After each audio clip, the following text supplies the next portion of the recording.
Since the fall of the PUA community back in 2007, most PUAs ran underground because they had nothing to offer.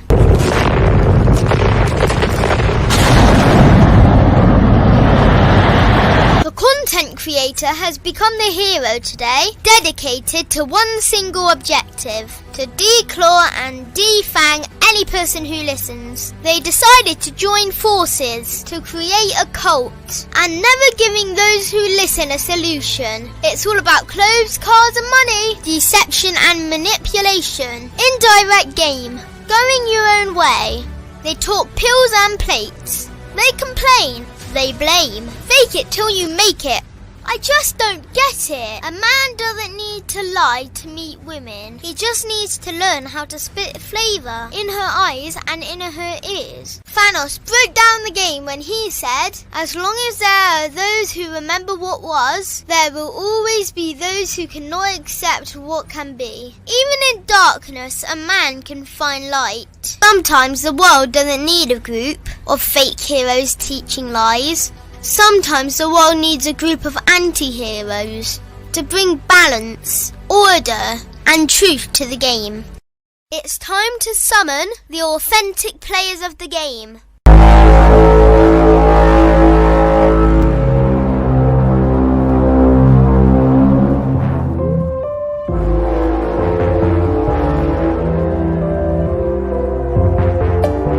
Only one group dares to challenge this threat. Gathered together from the cosmic regions of the streets, these anti-villains are hated because they put all the accountability on the man. They know the game will never be about women. They fight for every young man who is trying to learn their family name. Dedicated to truth, keeping it real and manhood. Get your notebooks out, ask questions, and call in. Don't just listen to the message, become the message. Right, we're here with the family, man. The family's back. 1950 will be in a little while. Everybody, let's get around because we got a lot to cover. We're in part 2 of this thing, so we got a lot more video to record. But let's go ahead and do the round, and everybody go ahead and introduce themselves. Let's start from the bottom up. Miles, you up, baby? Yo, what's going on, everybody? Shout out to all the men on the podcast. Really appreciate you guys. Thanks for being present. Thanks for doing this, because there's always a new young man, just coming out of puberty that needs to hear this. You know what I'm saying? So we need to continue the tradition of, allowing masculinity to flow through the generations. You know what I'm saying? So I appreciate you guys for having me. My name is Miles Cunningham, representing that bad boy membership, representing MrLocario.com, representing realgamenotheory.com. You know what I'm saying? Happy to be here, and let's get it on. Right. We can't. I know that. My bad. Yo, real quick, as Miles was saying, hashtag Real Game No Theory. And again, as I always state when we first start this shit, I love being around these men. You know what I'm saying? I love it. YouTube needs it. 𝐇𝐈𝐒20 at 𝐇𝐈𝐒20 on the IG, 𝐇𝐈𝐒20 for the YouTube joint.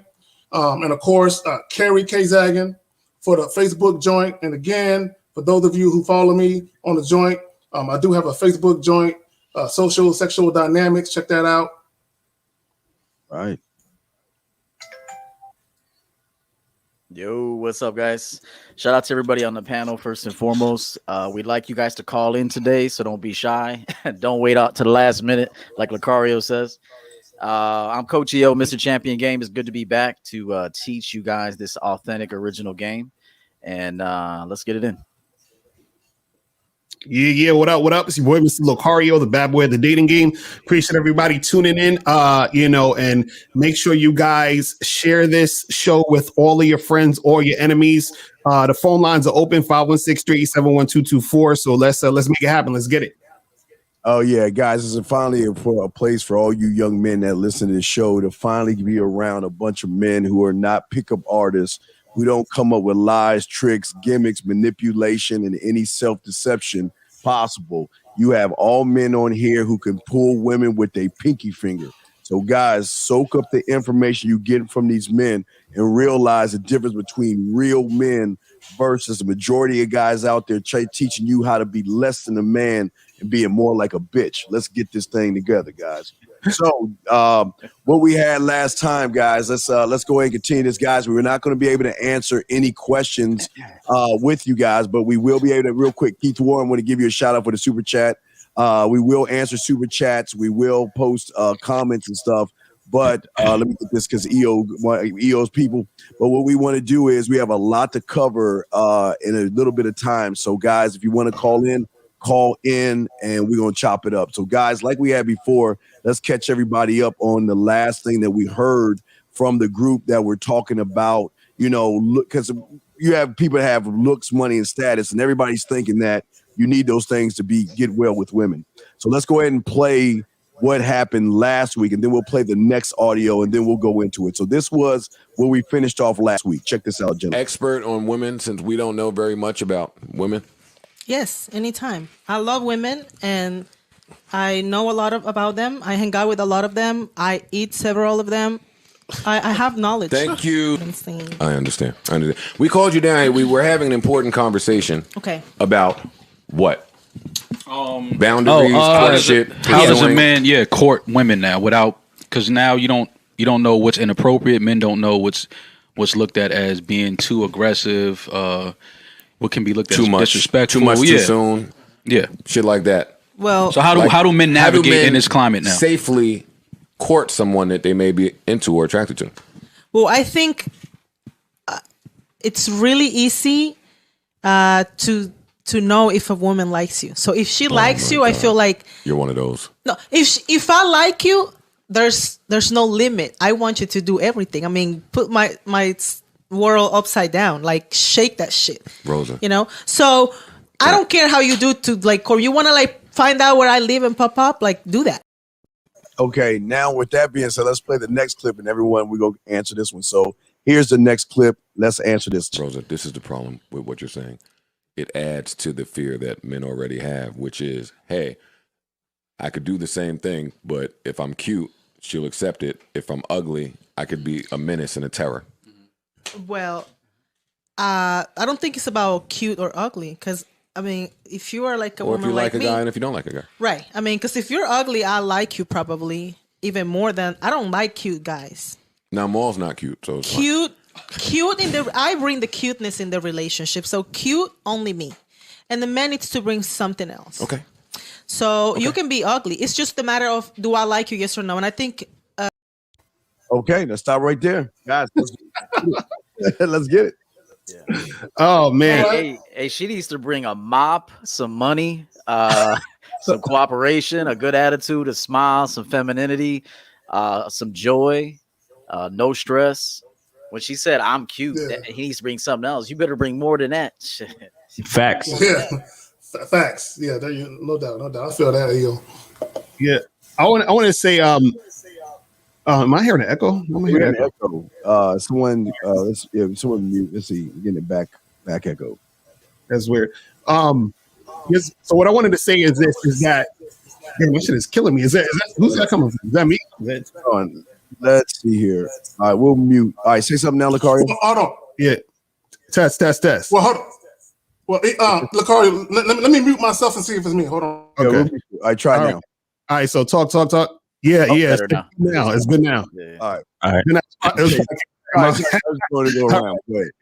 was like, I can't talk with that shit going on. Now, what I wanted to say was interesting about the clip is a few things going on. Is that she's saying, I want to be the cute one in the relationship, right? And a lot of times what happens is that when a woman knows that a guy is really good looking and, and because of his looks is sexually attractive to other women, right?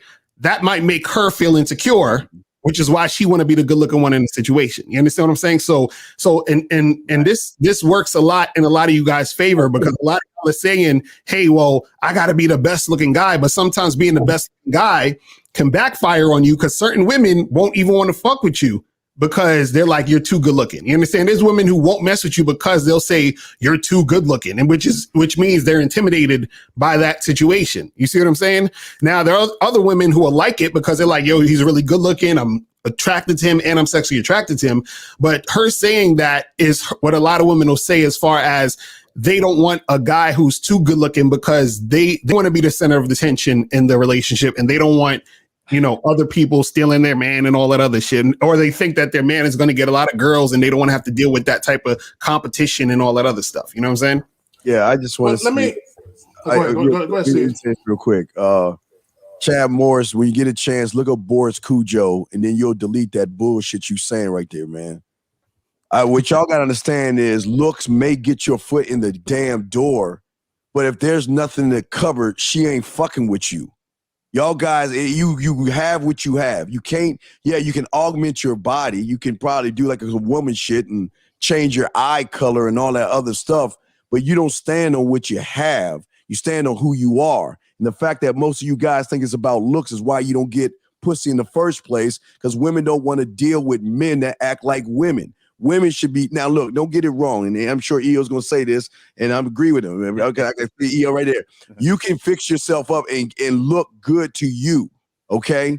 But that is not going to get you the woman. It's when you open your mouth is what's going to get you there. It's not when you're going to get your foot in the door. I just want to say that. Your foot in the door with your looks or your personality, but what you bring to the table, not with money, is going to get you the ass. Guys, let me say this. Go ahead, Kezak, I'll say something after you real quick. Go ahead.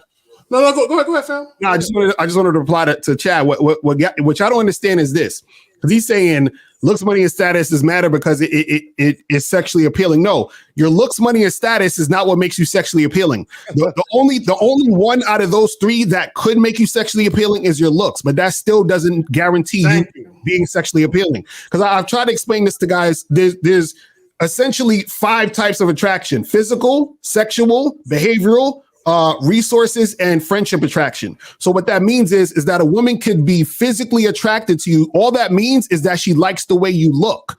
Just because a woman likes the way you look doesn't 100% of the time mean she's sexually attracted to you. So that means that a woman could literally say, hey, I think you're handsome, and have no desire to have sex with you.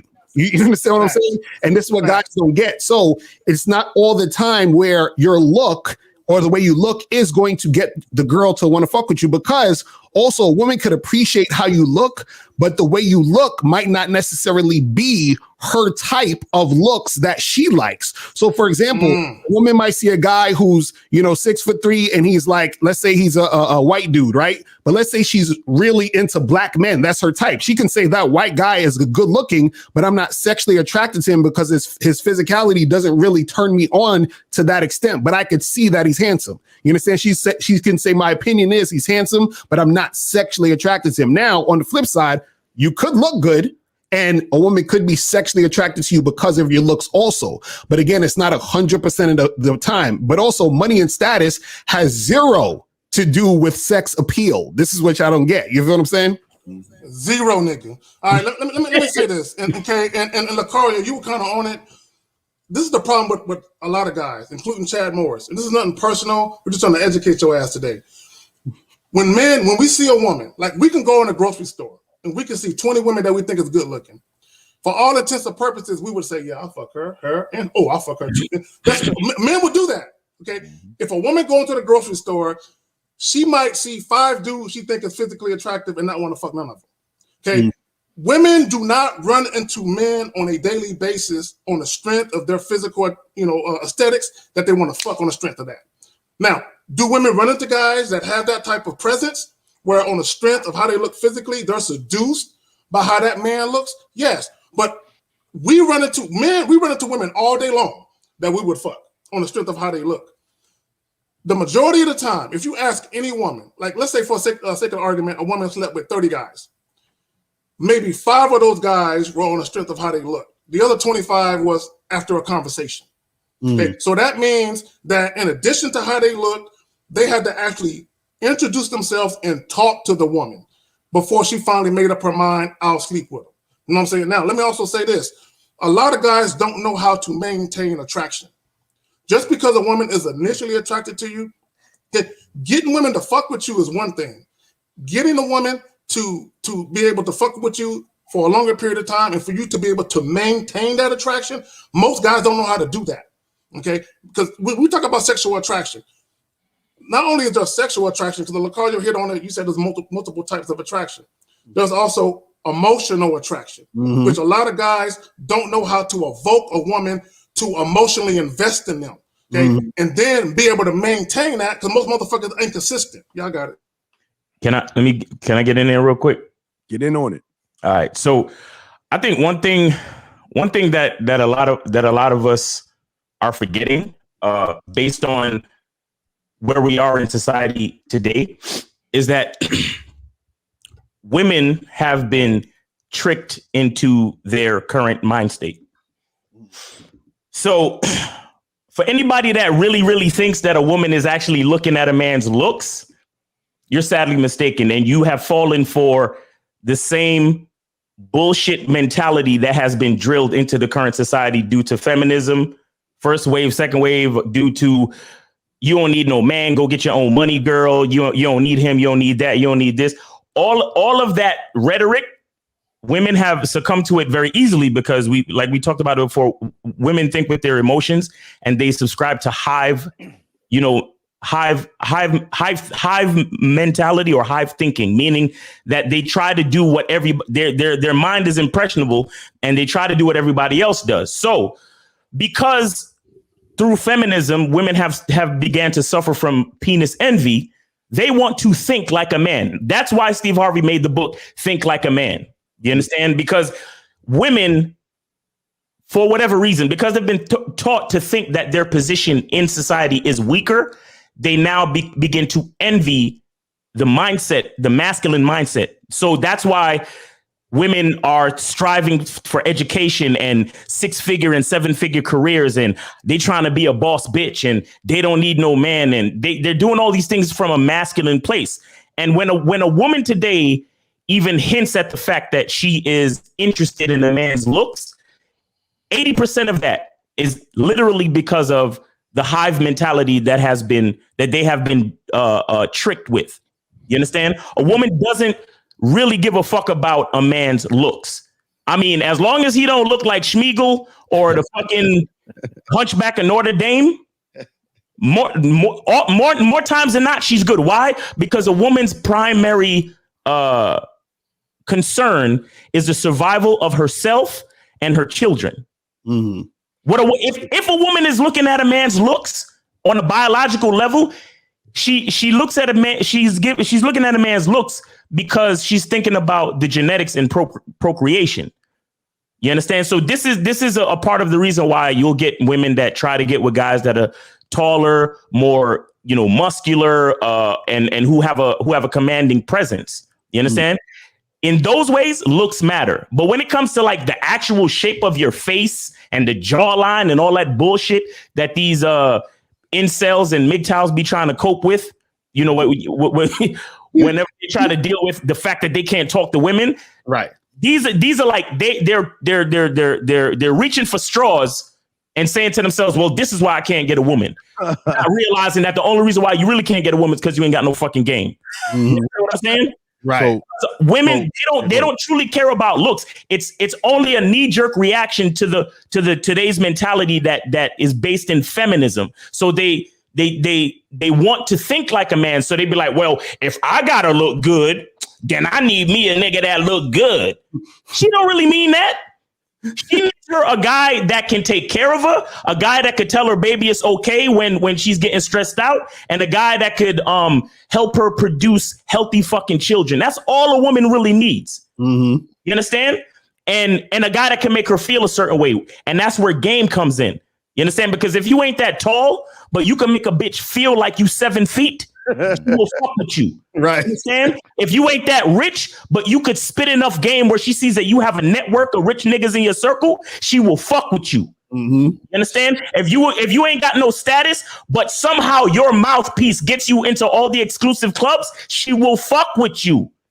You understand? But that's what you niggas don't understand, because you're trying to grab onto everything that is outside of you.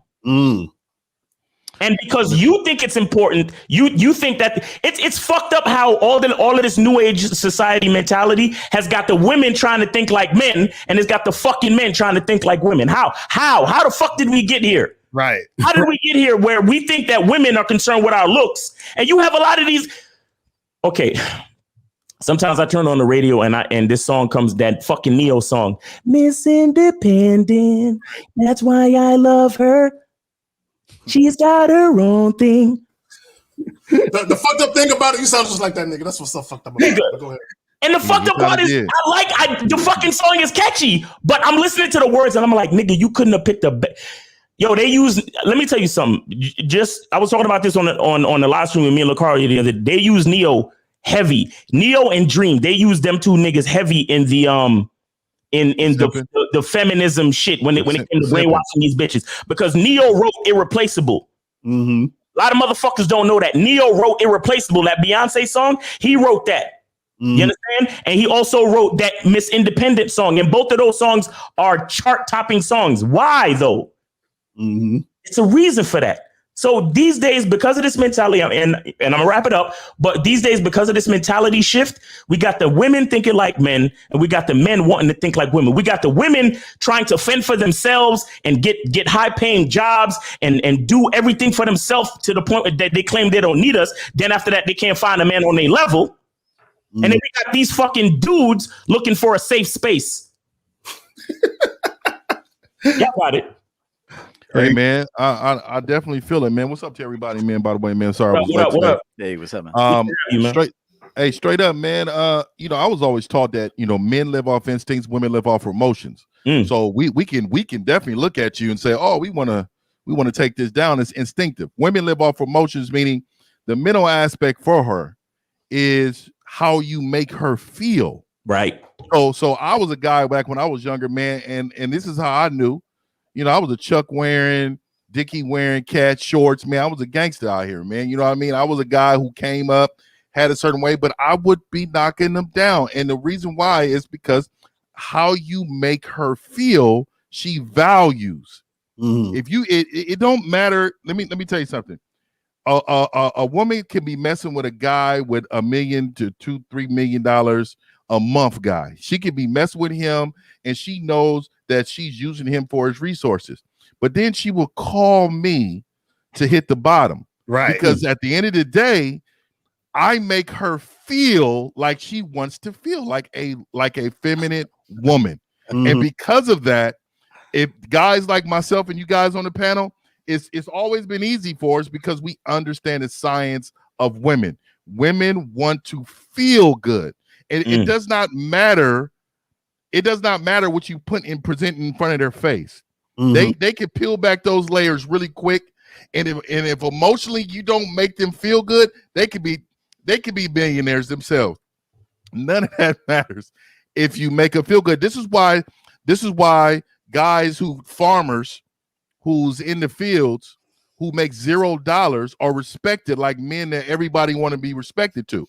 Like they have wives that respect them as king of the castle because the way they make them feel, and not only that, because they're doing something, a resource that they want. So not only they got the resources, all right, not only they make them feel good, but they also are in a patriarchy. They're number one in that woman's life, and this is why they get the respect. And this is why I always go back to those guys and farmers that make $1.25 a day. You get what I'm saying? Like them guys don't have no money, no status, nothing. But do you know what they do have? They got that man gene, and that man gene is making her feel away. So that's how I feel. Y'all got it. Thanks to Theo for the $30 super chat and everything like that. Guys, y'all ready for the next clip? Hold on. Let me jump in there. I didn't say anything. I'm sorry. Go ahead. Hold up. All right. So I'm gonna speak for myself here, and that's all I can speak for. Is I said this a couple weeks ago that I want every man to live a dope life. Mm-hmm. And a dope life does consist of looking fly than a motherfucker to me. Facts. In my life, I'm looking dope as shit.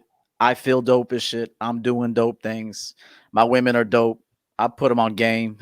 So for me, when I think of the greats in my lifetime that I was, privy to experience, Michael Jordan. How did Michael Jordan look during a post-game show? Dope as fuck. He was living in his own world.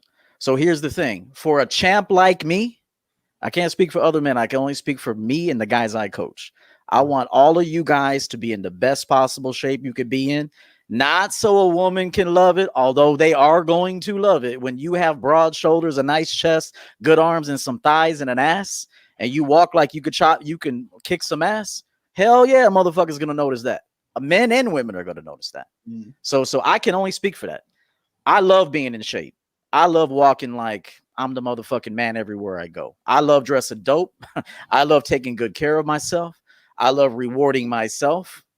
I don't wait on anyone to reward me. I reward myself. Notice everything is I, me. The women got to come later. So what I'm telling you is this, is that I am for looks. I am for having your money up. I don't want any broke people around me. I don't want to deal with any broke people. I don't want any broke women. I don't want any women that can't help me come up. I can't help them. You're worthless to me. Pussy means nothing. So I am all about looks. I'm all about having money, and I'm all about living in my own dope ass world. So that's where I'll take it, is that to me, looks matter. Yes, to me, it matters. It matters to me.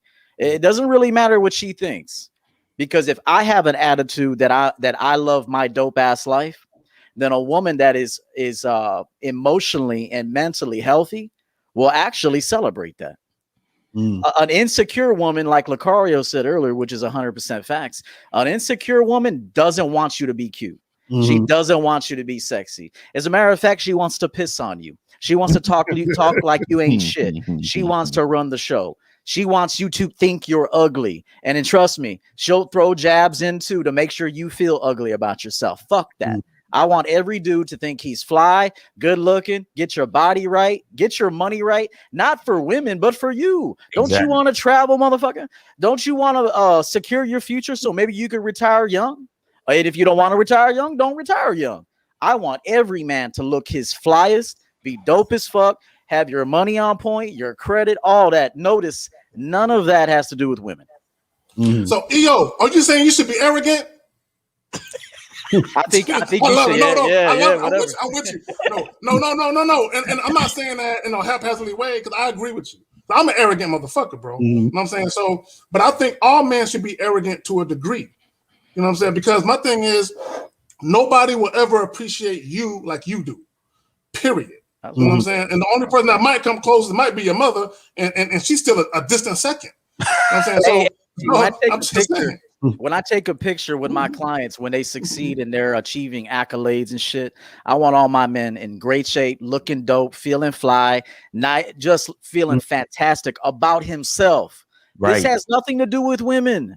This has to do with my men that I coach and I lead. And I want my women that I coach and I lead also to be in her feminine, to be light, to be smiling, to be happy, to support men, to actually love men. I coach women to love men.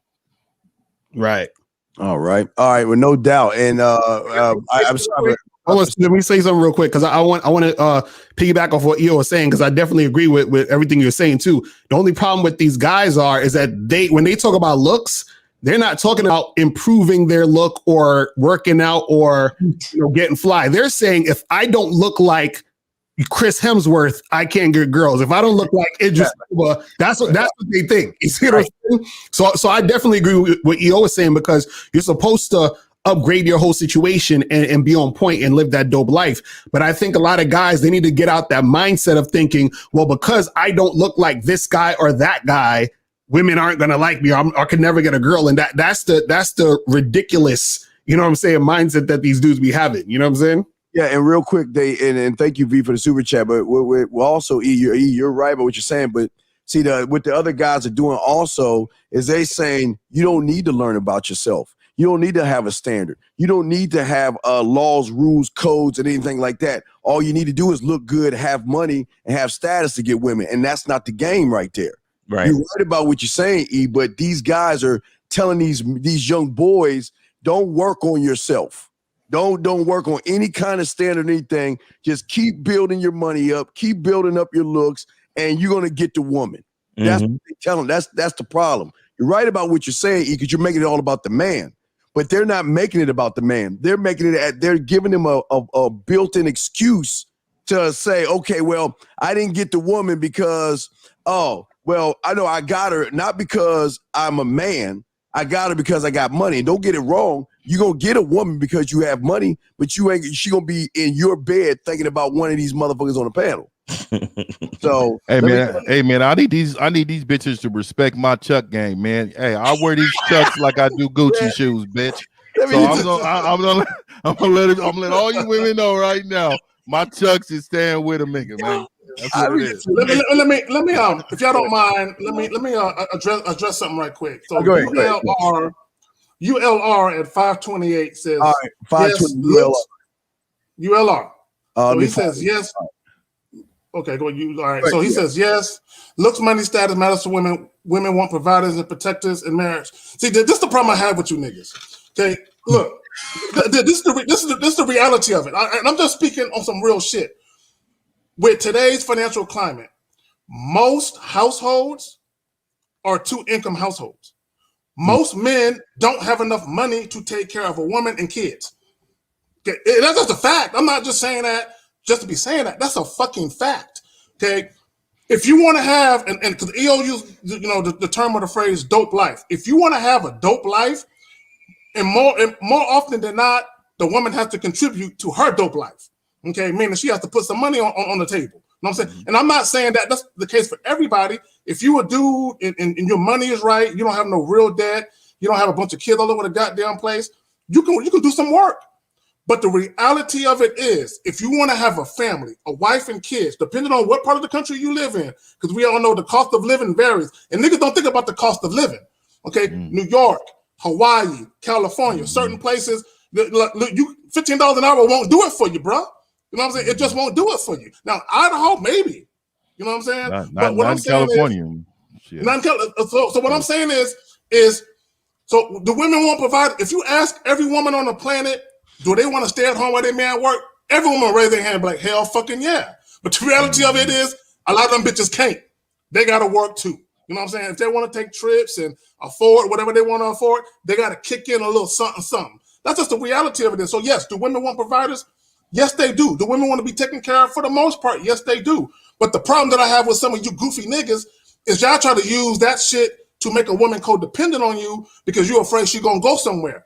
and that's all that really is. You try to use money to make a woman submissive and all that. And all you doing is buying a facade of a feminine woman who is submissive. And she ain't that. She ain't that to you. Now, she that to that side nigga that ain't spending no money. But she ain't that to you. All right, man, you got it. Are we on the calls, Corey? We go to the calls? Can I play the clip? No, you can play the clip.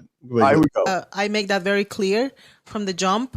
How do you make that clear? I make that clear. I mean, if the fact that I'm even interacting, that's already like plenty. Like there's ways where. Wait, like look where we gotta go. Can we send Rosa back? We just gotta get Rosa. Thank you for your. Just gotta interact with us. And by the way, that's plenty, right? Even if you say you like me, don't mean I know if I should make that move. I'll let a guy know. There's like many ways. I know it depends of what's happening, but I will let you know that you can continue. If you say something to me, if I don't like you and you say, I would love to, I don't know, take you out, I'm probably gonna be like, no. But if I like you, and you say, it would be nice if we can. Oh, I know about this place, and I would love to like go with you. If I like you, I'm gonna be like, sure, we should. Like, when should we go? Oh, But if I don't freaking like you, I'm gonna be like, I'm busy. I can't. See that right? That's hey. It's really easy. It comes down to her liking you or not. But we see what a lot of guys understand is women don't like creepy. And women don't like inexperienced motherfuckers who don't know what they're doing outside or in the bedroom. And a lot of you guys show that shit by sitting around interviewing these women like you trying to get a job from them instead of positioning yourself to get these motherfuckers on your on your team. And that's what she's trying to tell you. And I'll get y'all's thought real quick. But what she's saying is, gentlemen, it's simple. If she likes you or is interested in you, you can say, let's go to Lake, spread your ass cheek and feed some ducks. And she be like, okay, let's go. But if she's not into you and you say, let's go to 100-plate meal, she's going to say, hell no. Or she's just going to go for the food to bring it back to these motherfuckers and cook it for her. Guys, what's y'all? I want to say that I think that I think that a lot of these guys have been fooled by the gold digger prank videos.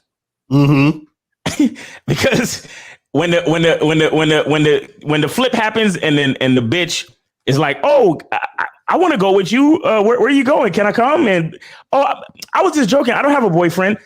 They look at that shit and they think that is equivalent to a woman actually liking you. Right. So they think, well, see, I told y'all. As soon as he got into the expensive car, she started to like him. I'm so sorry, but that is not a woman liking a man. But see, it's not.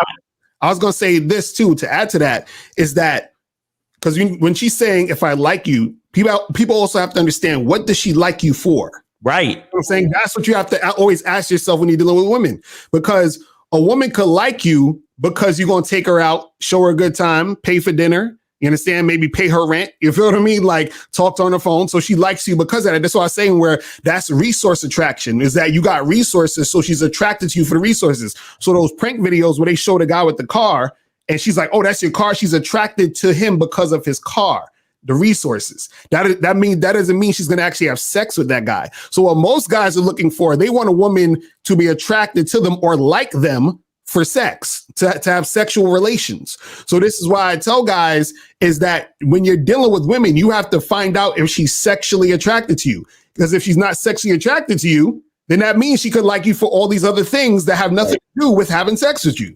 You see what I'm saying? And that's what guys get confused. You see what I'm saying? Look, and let me just say this. I'm gonna be real brief. If a woman is not sexually attracted to me, I don't want her. Right. At all. I don't want nothing to do with the bitch. I don't want you. Like, get away. Go. Okay. Now, it doesn't mean that all I want is sex. If you got some more to offer or present, we can explore it together. But if we are not mutually sexually attracted to each other, we can't fucking continue the conversation or the interaction. I refuse to. But these dudes, these looks, money, status niggas, they don't care about that, L. All they want is, at least she's paying attention to me. They don't care why. Yeah. That's because women got game. And see, women don't, I mean, a lot of men don't understand that. That they'll put on a facade in order to be in your presence because they want to take advantage of your resources. And a lot of men think that, oh, it's because of what I got. Yeah, it is. It's like a motherfucker throwing $100 in the air, a ball of $100. Think motherfuckers going, oh, that's free money. I'm gonna come pick this shit up. Right. They view you as free resource. So of course they're gonna act appropriately until they get enough resources, and then they're gonna call motherfuckers like me. Get what I'm saying? And because of that, because you're not making her feel away, your status and your looks does not translate into how she gets off. Right. And if men don't really understand that aspect of it, she needs to get off. And I don't think you guys understand. I'm not saying y'all, but the men, a lot of men don't understand what I mean by that. What I mean by that is, it's not just the physical act. It's the mental act of getting off. The orgasms that you give them emotionally, how you make them feel. Man, women chase that shit. That's like fucking heroin. I'm telling you. And this is what translate into men. If you lie to them, they get so enamored with the feeling that you gave them that they get a little crazy because you done lied to them, because you done sold them something that they believed up into a certain point, and they found out that you not what you said you was, or you're doing something different, and then they become different individuals because their feelings was involved again. You know what I mean?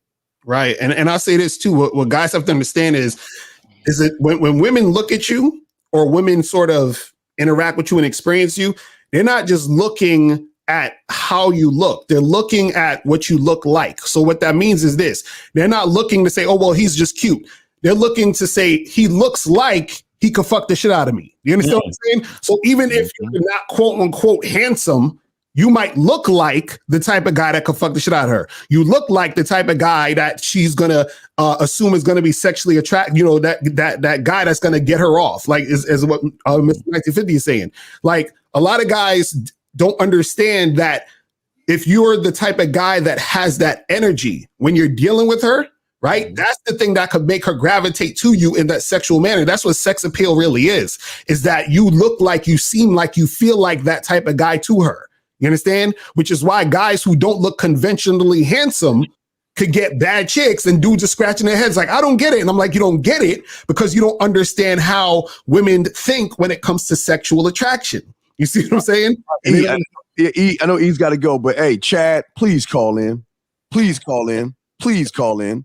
Chad, please call in. I'm sorry, E. I know you wanted to say. No, you're good. You're good. I agree with everything everyone's saying. The only thing I would tell this to guys too is, sexual attraction is important, but like, do you like her? Like, do you like being around her? There's been times I knew women wanted to get down and have sex, but I didn't give it to them because I simply didn't even enjoy their company. So it's got to get to a point, guys. Yeah. I'm telling you, this is like, there's so many different levels to manhood. And I that's what I love to teach on, is being a man that has standards and that will refuse pussy, even if it's there on the platter, silver platter. She's willing to give it to you. But is she worth it? Is she worth having her to come to your house and for you to give her this experience? That's why I always say a woman has to do something for you. I don't care what it is.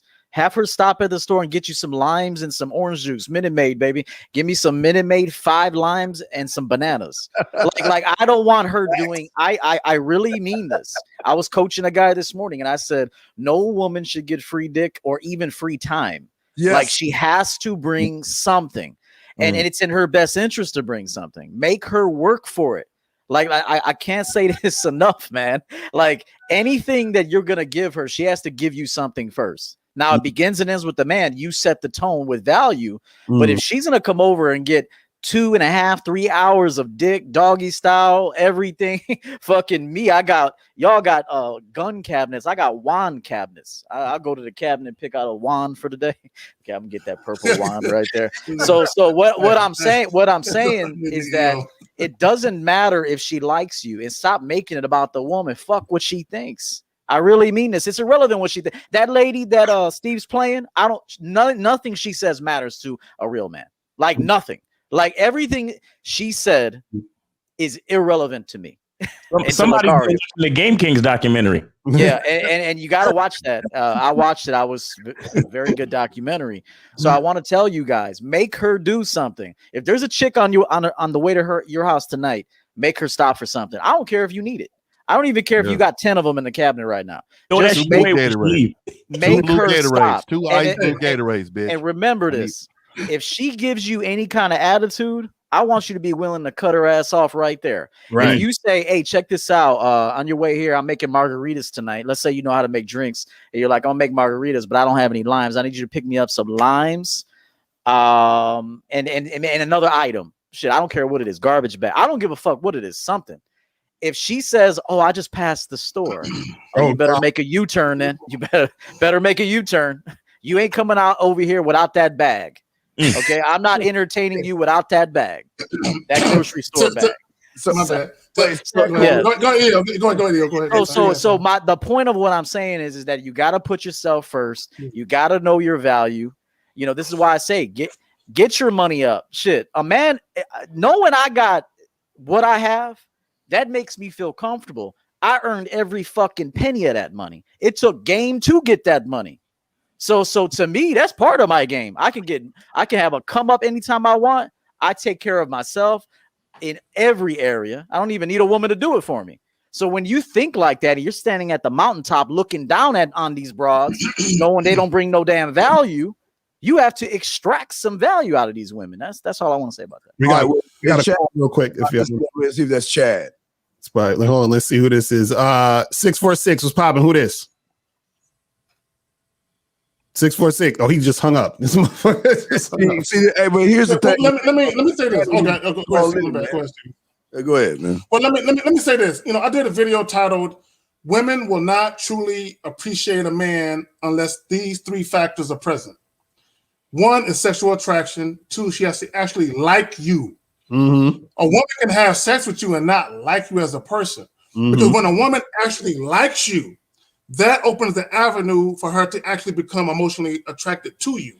But also, she has to fucking respect you. You know what I'm saying? And a lot of guys don't even understand nothing about that. So, to EO's point, and just to piggyback off what he was saying a little bit, in that video, I was talking about how a chick came to see me. And not only did she bring a plate because she cooked dinner, you know what I'm saying? She was a single mother. So let me throw that in there. She cooked dinner for her daughter, but she asked me what I wanted. So she cooked dinner based on what I wanted, and she said, this is what he wants, I'm cooking this. You know what I'm saying? So I was the priority for her for that dinner choice. But also, to EO's point, now, I didn't ask her to bring shit, but what she did on her own, though, just to show how down she was, and I said this in the video, she paid attention to what she saw in my pantry and what she saw around. So she went to the liquor store, got me a bottle of Absolute vodka and some cranberry juice.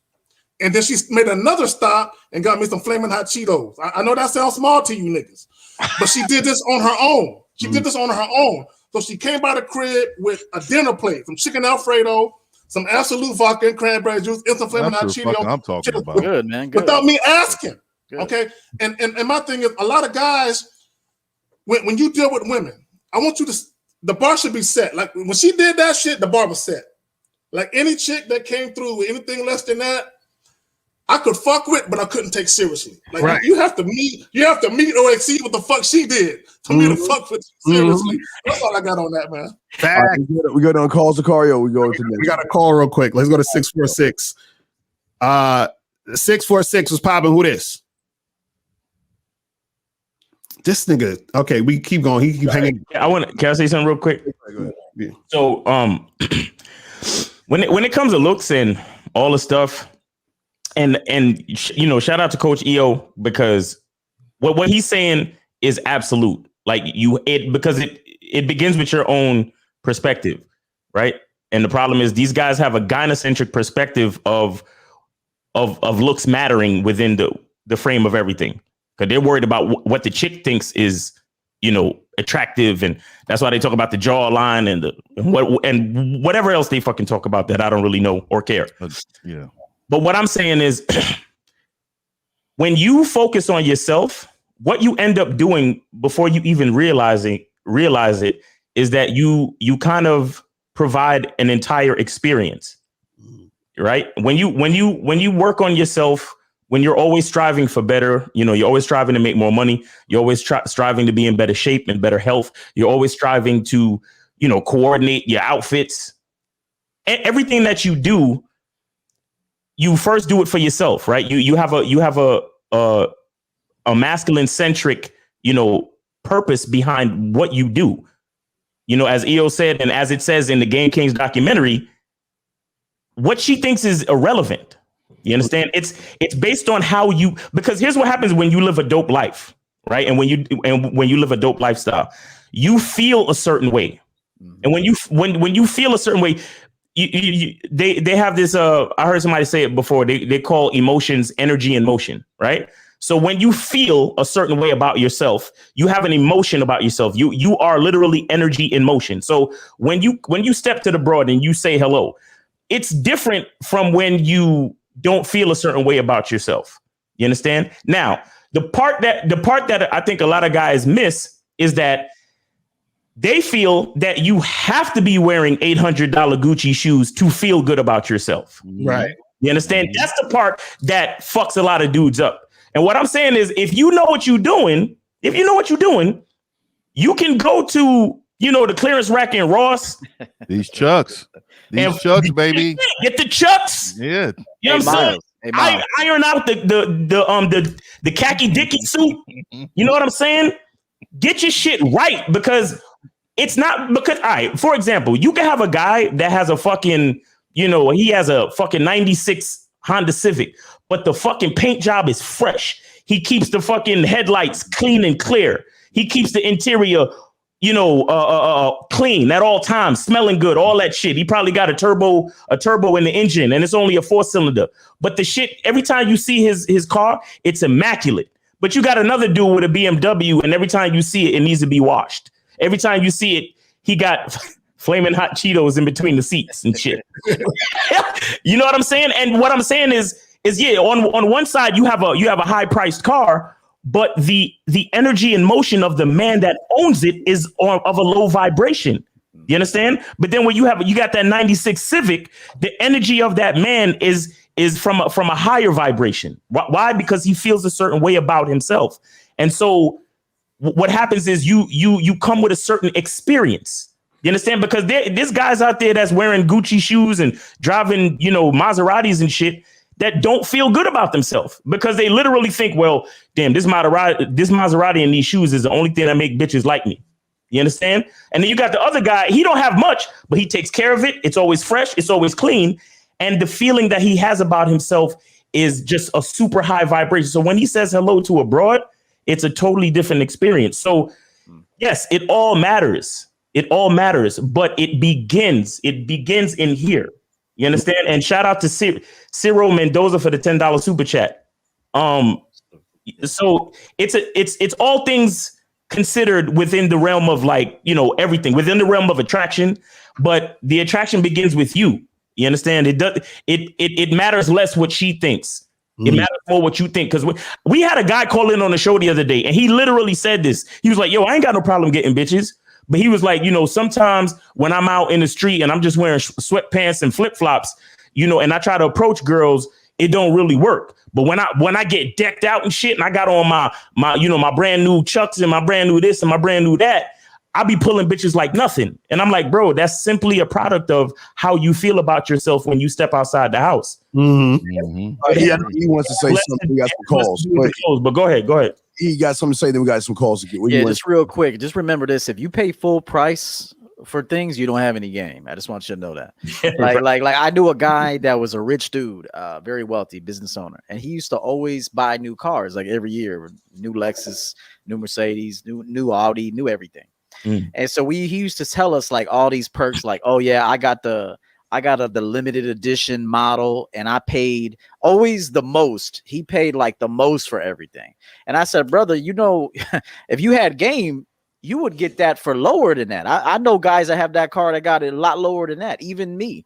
I've watched this watch, this ring, everything I got, houses, everything I have, I'll watch for a period of time before I buy it. I don't just strike because I feel like it. I'm like, okay, that price is good. It's gonna be better next month. Watch, and then I'll check it out next month. I have everything in a listing. I watch everything in a listing. That's game. And then finally, when I see it, I said, boom, that's the lowest I've seen it in 6 months. I'm grabbing it right now. So just know that if you pay top dollar or full price and all, you don't have any game. All right. Corey, on a lower scale, I do that shit for Xboxes. You know what I'm saying? I don't get it when everybody else get it. I wait. Go ahead. Yeah, go ahead. Let's try to get the cars real quick. 916 was popping. Who this? What's up, Wolf from the Bay? What's going on? What's going on with you? Well, the whole Derrick Jackson thing should prove and solidify to everybody that obviously you need game to get them chicks, because apparently he had jawline with all these dudes online been speaking for the last 4 or 5 years about him and money and status, and he still didn't feel comfortable to be direct with those girls who weren't even top notch or IG models, and he still felt the need that he had to beat around the bush and ask them and try to give a sad story about being divorced. And he higher level than the rest of dudes. That's what shows you right there. He had the looks, money, and status, and he going through all this bullshit now because his game wasn't tight. So that's what happens. Yo, I want to say something real quick about Derrick Jackson. I want to say something real quick. Notice that all the guys on this panel are in their own homes.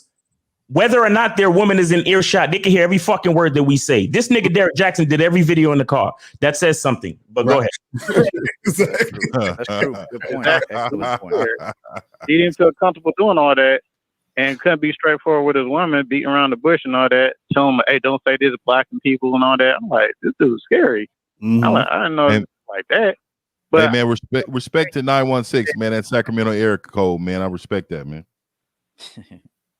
Yeah, straight up, bro. Like, bro, just acting scary. You could tell by the way he talked, he wasn't alpha. Just there's a certain demeanor and tone of voice where you could tell, like, okay, a dude's an alpha, and compared to another guy, like he kind of sounded like that cousin back in the day that would just snitch on everybody. You like, oh hell no, I don't want to see cousin Derek.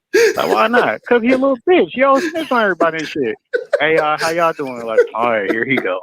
Here come this nigga. Like, you don't want to talk about your wife or your girl around this nigga because he about to go tell the wife and shit. Right. Dude, you like, yeah. Derek Jackson was a walking Tyler Perry, man. I definitely agree. You know, he's one of those people. His game was the victim role, right? He made women feel like that they're the victim, and that's very trauma oriented when you're dealing with women, because they accept it. They embed that into themselves sometimes if they're already dealing with some things, man. He really made a lot of women stay single because of their thought process going into processes with men or vetting men that are actually really good dudes, man. So look, let me just say this about that nigga. I can't hate the hustle. I can't hate it. I'm not mad at it. He found a lane. He hopped off in it. He knew that it would be profitable to talk about XYZ because there was no other men, especially a black man, that was saying the shit that he was saying. So all he did was, and I believe this, Derek Jackson loves money more than he does his own marriage. Okay, there's no doubt about that. You know what I'm saying? Like, so his love for money, and I'm not hating that. I don't, look, you can never hate another man's hustle. You can never hate on that. Okay, now, what I believe... I don't know, Zach. I don't know. Yeah. A bitch is a bitch. What you're saying. He's a bitch. Now, you know, it's something about a bitch. I live by a code. Yeah. It's difficult for me, dog. It's difficult. If I know I'm gonna be sitting at this table and your bitch ass is gonna say something 10 years ago that I did, and I don't want my mom or somebody to know. You's a fucking bitch. But not the details of the respect the hustle, not the details of the hustle. Okay, I got you that. So to my point and to what you're saying, but we have pride. And we don't compromise our integrity. Right. He compromises integrity for money. That's it right there. None of us on this panel will ever do that. He did it. You know what I'm saying? That's my point. So I can't hate the hustle. Now, I don't respect the nigga, though. Don't get it twisted. I don't respect him because he said a bunch of bullshit that he didn't mean. And what he did is evidence that he didn't mean it. Because all he proved was he was a typical dude. All right, how are we on the next call? I think we ain't got another call, but thanks for the call, my brother. Appreciate you, man. All right, let's get to the next clip real quick because we got to run. Oh yeah, the clip. Shit up. Here we go. Wait a second. Is this the right one? I lost track. Tell me something that might be deemed as inappropriate, too aggressive, or just too much when it's somebody that you don't know and that maybe you're not attracted to. Anything. And maybe you didn't know he was attracted to you. Looking at me. Rosa, can you go upstairs? Fucking looking at me. Right, if I don't like you, don't look at me. It's simple. Don't freaking look at me. Helping. Don't think about me. Don't mention my name. Don't Google me. Don't Google me. Don't Google me. Don't masturbate to my OnlyFans. Oh, you crazy. None of that. How you spell guacamole? How about that? Now, if I like you, everything's cool. You can find out. You can figure out. Get one of them private investigators to figure out what my address is, so you can send me flowers. I'm not gonna be mad. Not private. But if I don't freaking know you, like you, and you send me flowers and I haven't give you my address, I'm gonna be like, okay, 911. I want to report some motherfucker that's like stalking me. But if I like you, I'm gonna find it cute. Oh my god. Cool. Guys. Man, I've never heard this bitch's voice before, and I'm suddenly disenfranchised because her pictures are awesome, but I'm done. Yes, I'm finished. I'm sorry. Go ahead, Zach. My bad. No. You got it. I just want to say this, and Miles, you can have it. She is an attractive Puerto Rican chick. I'll give her that. Dominican. She's a Dominican Republican. Dominican? Yeah. Now, one of them niggas is going over there and they traveling tricks. I mean, my bad. Y'all got it. Hey. Now, go ahead, yo. Go ahead. I'll make it quick, man. Guys, I don't give a fuck how fine a chick is. Don't deal with her bullshit, man. Don't deal with her mouth. Don't deal with her attitude. Don't deal with her disrespect. Get rid of her ass. I don't give a fuck. I want men to conquer that need for pussy and need for ass and titties and all that shit. I want you to, hey, look, it's easy for me. I've been around the block 100 many hundreds of times. I get it. But even when I was younger, I used to disqualify the shit out of a bitch if she don't know how to come at me. So I just want to say this. That woman is annoying. She probably got whack pussy. She probably looks good, but so what? I couldn't even hear that. Y'all could have her. I would give her away. I'd fuck her and give her away to your ass. Take her ass back. All right, wait, Carl, we ain't got a call. Hey yo, I'm gonna change you a bag of marbles. I'm gonna change you a bag of marbles for her. We got 2 calls. We got 2 calls. Real quick for the calls. Okay, this is the thing. It's not about the bitch saying what she's saying. What she's saying is real. Because if you are weird and creepy, okay, I mean, y'all are right. Fuck what she's saying. You right, all that other stuff. But what she's trying to tell the majority, the 98% of these guys, excluding the gay dudes, the 98% of these guys is that you got to come correct. Because if you ain't going to come correct, they ain't fucking with you. They don't care what you say, how well you dress, how good you look. Creepy, weak, and inexperienced is going to get this type of behavior from any kind of woman. Y'all are right about what y'all saying. And it's not.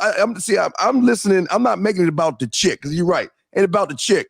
I'm trying to let these guys hear that if y'all don't know yourselves, I mean, we all say it. You got it, Lucario, Zaga, all y'all always talk about the man and working on yourself.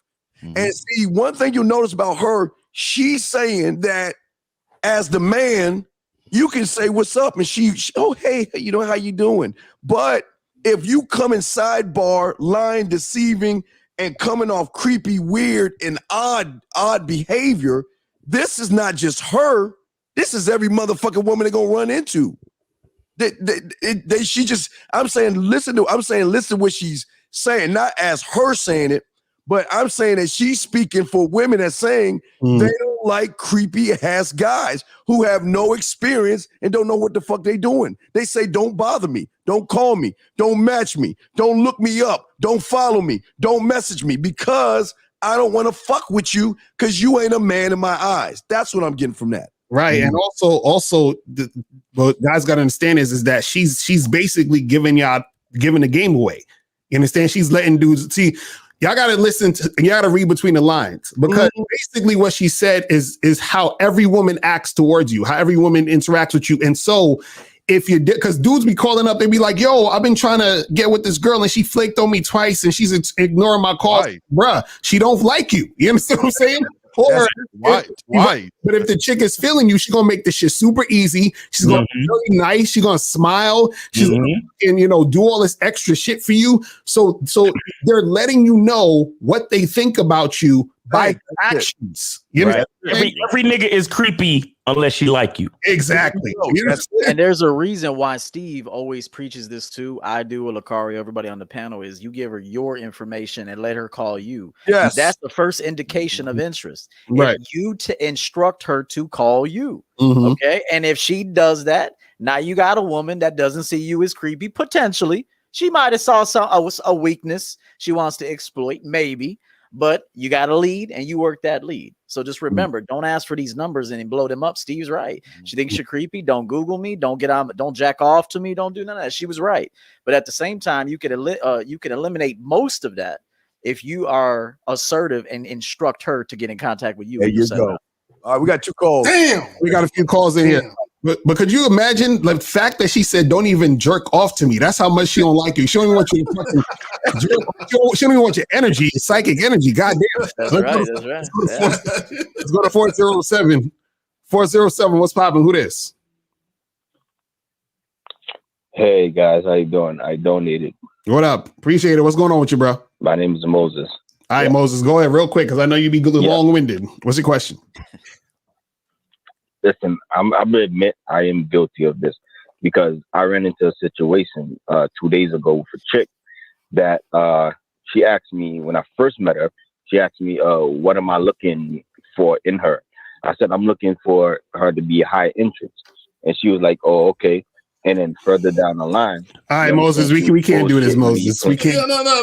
Moses, what's the question, though, my brother? What's the question? What's the question? I'm asking you a question. I was gonna ask you, a female like that, what should I continue to deal with her, or should I charge her to the game? Continue to move? No, it's over. It's over for you, nigga. Moses, it's over. Moses, you want to know the question she should be asking you to let you know that you're going to get the pussy, Moses? When she asks you, how many women do you have? You sound smooth. Oh, you're a ladies' man. Oh, I know guys like you. Oh, my God. That's when you know you got it. But if she asks you that, she trying to say you got to prove yourself because you ain't got nothing to bring it to the table other than what you think you got. So you got work to do, brother. Bro, look, this nigga said. But go ahead. Go ahead, Moses. Go ahead. But what I was telling you is that that's a good thing y'all was talking about money, status, and stuff, because guess what? I came to her dressing nice and then came to find out that's not what she was looking for. You understand? And yes, my game was Moses, please be quiet. Let me ask you a question, Moses. What are you looking for? I need you to stop worrying about what these women are looking for. I need you to have high. Matter of fact, the next time, and I'm gonna answer your question. So basically, what you're saying is, what do I do in these type of situations where bitches are trying to qualify me? What you need to do is you need to say to her, don't worry about you. You need to say to her, all I need you to do is be what I need you to be. You understand what I'm saying? That's all you need to tell her. Be what I need you to be. I need you to be feminine. I need you to be, pretty. I need you to fucking want to be around me. That's what I need. And it's like you're worried too much about what she's thinking. What do you want? You understand? What do you want? No, I was looking to be one of those guys that she's fucking. Shoot, B. So there you go. I mean, but she'll be that. She'll be that if she's fucking you. I mean, if she's fucking you, then you're one of those dudes she's fucking. I mean, you have a scarcity mindset. He definitely has a scarcity mindset. He's worried about things unnecessarily, creating problems that don't exist yet. I said that before. So he's got a scarcity mindset. Remember, if she's interested in you, she will come see you. Mm-hmm. If she's not interested in you, she will never. This is the easiest way to know if a woman is genuinely interested in you. She'll come see you. She just texts you and all that, and she don't come see you, she is not interested in you at this time, or maybe not at all. But maybe she's trying to keep you around because she's trying to get rid of somebody, and she's not a cheater or whatever. Women like to keep dicks in a glass and all that shit and attention too. Yes. So if she's not coming to see you, then she's not interested in you. If she's coming to see you, she's interested in you. Hey, yo, you told a story. I don't know if you remember it. Hello? I think you were sitting across from hold on, caller. You were sitting across, I think, from Wrigley's Field with your boy at a bar. Yeah, I remember that. And the chick came up. She went into the bar, came back out, and she said meet me here. Like y'all didn't even have a conversation. It was a true choosing signal. It was the truest choosing signal you could ever get in your life. Because the only choosing signal is when the woman tells you, come to my place, let's fuck. That's the only choosing signal that there really is that I want to fuck you right now. She don't need to know your name. She didn't need to know shit. She looked at me as she came in. We locked eyes. We didn't even say anything. I didn't even say hi to her. And then she went had a shot, came back, looked right at me and said, I want you to come to my place and fuck me. That's all she took, right in front of my boy. And I said, all right, man, I guess I'll see you later tonight. Walked off. Okay. There you go. And I wanted that was the setup. I wanted you to set that story. I wanted to do something. I told a story earlier, not a story, but I was saying earlier how when a woman is sexually attracted to you, most guys don't have a lot of shit going on to where a woman automatically want to fuck them on the strength of their look. But she didn't conversate with you. She never talked to you. So obviously there was something about your look that made her decision for her. And it could have been that I didn't talk to her. See, this caller's talking a lot. Talking a lot. He's saying a lot. He wants a lot from her, real fast. And it could have been that I met her look, the look she wanted that day, and I also meant the behavior and the demeanor and the attitude that she wanted that day. So because I gave her strong eye contact and didn't say a word, that was enough for her to feel, like y'all say, feel the energy. That was enough for her to say, okay, he didn't say anything to me. I could tell he knows what he's doing. She felt that. And then we went to her house and got it on. Right. Facts. she was like, this guy looked like he the type of dude that fuck shit out of me. Let me exactly. Situations. Yeah, go ahead, bro. Go ahead. Oh yeah, I was just gonna say situations like that. Like guys don't even understand what you the amount of things you can say with silence and the amount of things you can say when you don't blink. Because a lot of guys blink. They see a girl looking at them and they'll make eye contact and then they'll look away. That's right. So like shit like that, bro. Let me tell you, the word creepy, you know what creepy means? Creepy means scary. And you know when we look at other dudes and we be like, yo, that's a scary ass nigga. Right. That means that if shit hit the fan and we was in the street, that nigga would run in a fight. That's what that means. Right. Yo, you a scary ass nigga. You a creepy ass nigga. So when a woman says a man is creepy, all she's really saying is that he's scared. And you can't trust him to protect her in any kind of situation. Just like I said, when we look at a dude and be like, yo, you a scary ass nigga. It's just like a woman saying, yo, you creepy. Because I can see already that you're not about what you're about. When that girl came in and saw EO and locked eyes and EO didn't flinch, blink or nothing and just gave it to her just like how he about to give it his dick. He gave her the eye contact. She felt it. Hey, and Miles, check this out. This was before YouTube existed. I want you guys to know that. This was before I knew a dating coach ever existed on the planet and before you could go to YouTube and get this free advice. So because inside who you are, bro. Like that's the thing. Facts. How we doing, Lucario, on the calls? We got a few more calls. Let's go to 323. 323 was popping. Who this? Yo, what's up, man? Yeah, I have a quick question. Is there okay, I want to know what's the difference between like being honest and just being like stupid? Or is there a difference, or there's no difference in between them? What do you mean by being stupid? Give us an example. I mean, like, I understand you have to be honest, but like you want to be honest to the point where like you kind of fuck yourself over? You know what I mean? Like, okay, can I answer this question real quick? I don't want to go, or you know what? I'll throw it to 1950. I'll go afterwards. Go ahead, bro. Yeah, I mean, just me as a man, I want a woman to be 100% transparent with me, and I'll do the same. Meaning, I don't want you to try to deceive me with not telling me.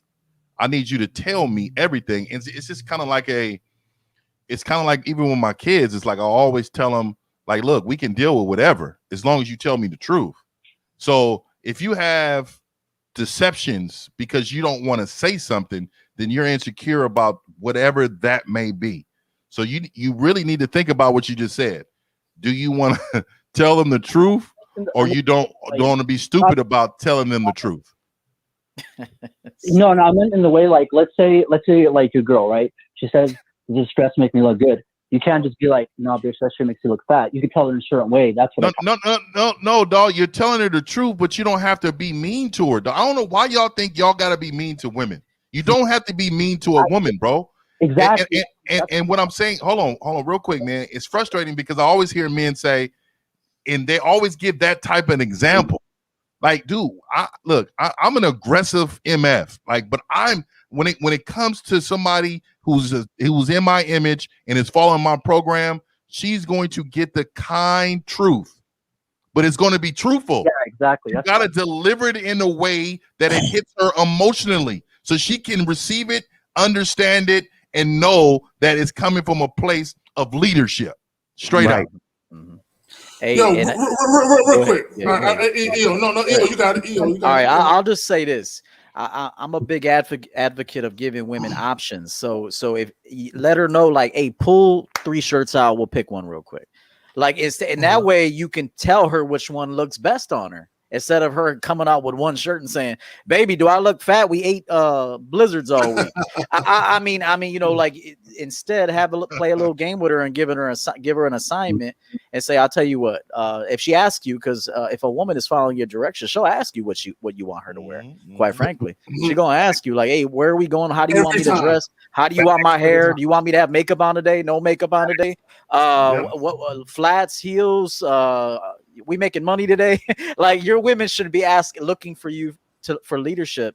So always be productive in what you say. I always say there's a unproductive way to go about things, and there's a productive way to go about things. You don't have to lie, but be productive about it. And like 1950 says, stop being mean to these women, man. You can be kind to these women while still be straightforward with them.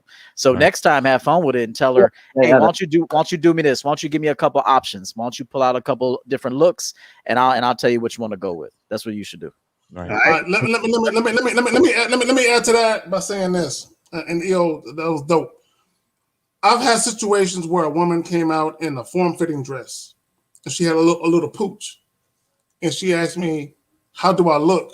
And I'm looking at her like, God, don't worry that shit. But I don't say, your gut sticking out. I don't say that. I just say, you know what? That other dress you wore like the month ago, the blue one, that shit look fly on you, babe. Go ahead and put that shit on. Okay, well, there's a way. Can I ask you something? Go ahead. Because I agree with you. I agree with you in that point.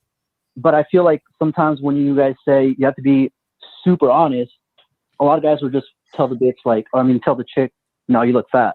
But like, I agree with you. I mean, there's a certain way to tell something, and there's a certain way not to say something. But my question was, if you don't say anything, you can still be quote unquote a man or caller, please.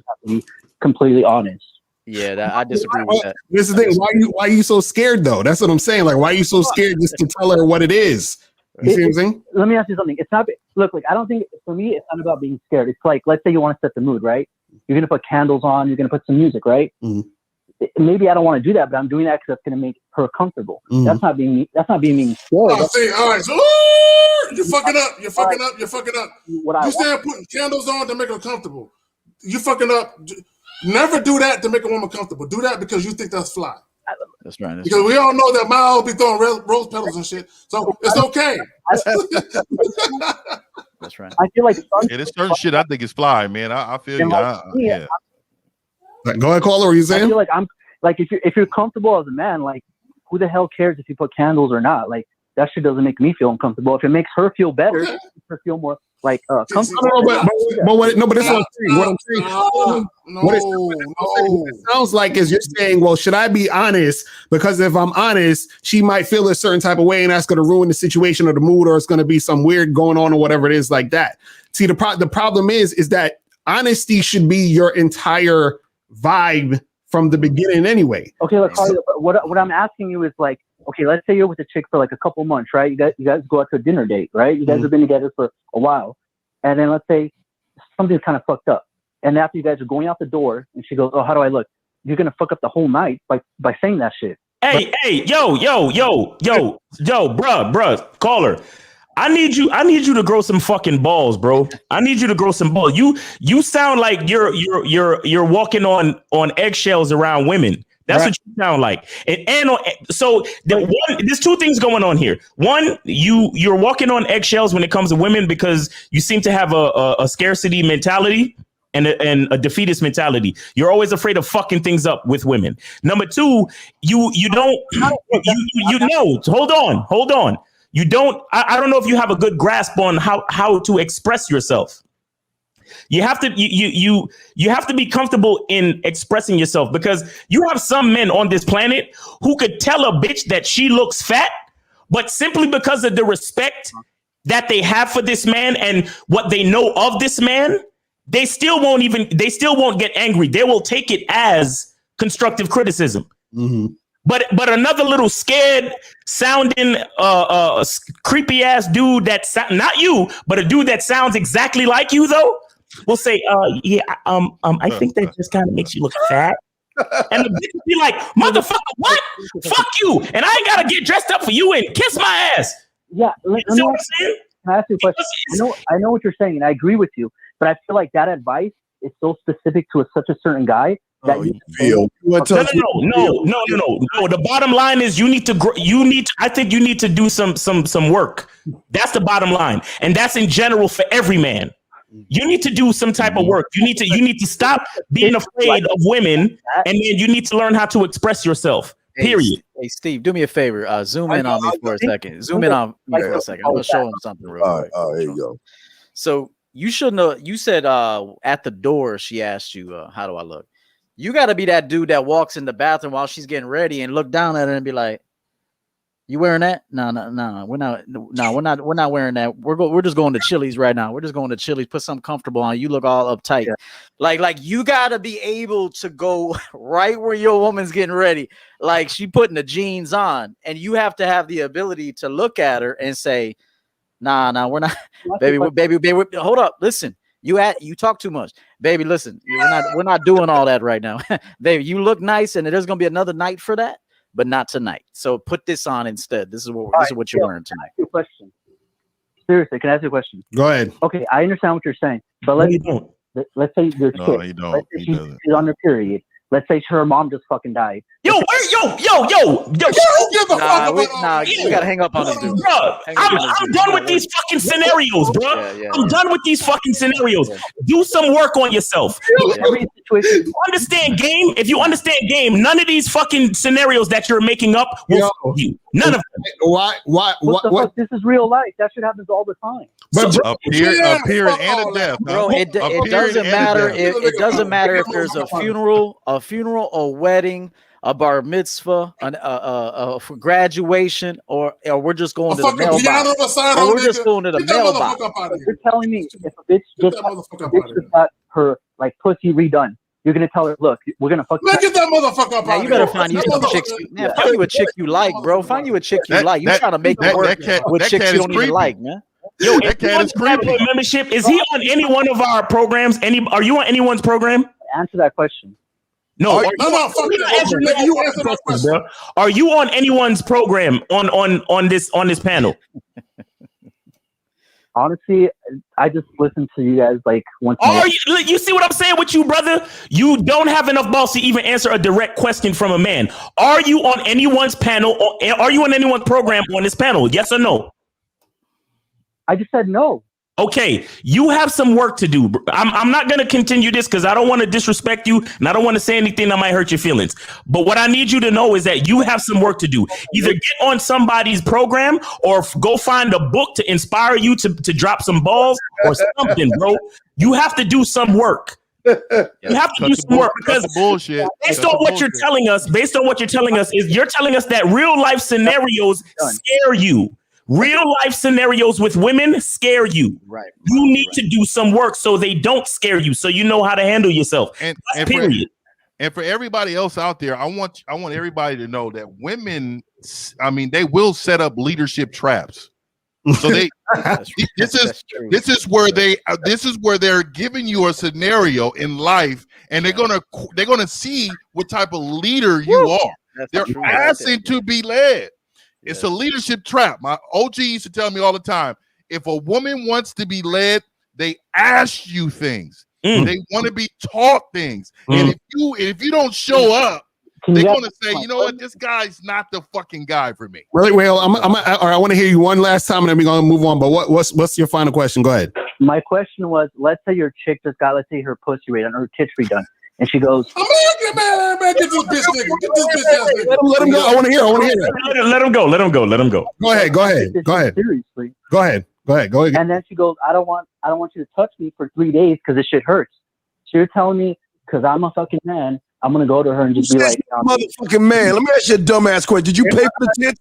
Did you pay for the tits and her pussy to get fixed? Did you pay for it? Ain't nothing wrong with that mouth. I'm trying to hear what he said. I missed the whole thing. So hold on. I gotta hear what he says. Hold on. I gotta hear what he says. Hold on. L, you got it. Let me hear what you said. So you're okay. Hold on. Your girl got her tits and her pussy redone. Now what happened after this? Go ahead. This is like, I'm just putting an example, and then after she goes, I don't want you to fuck out here with these examples. Right, I want to hear.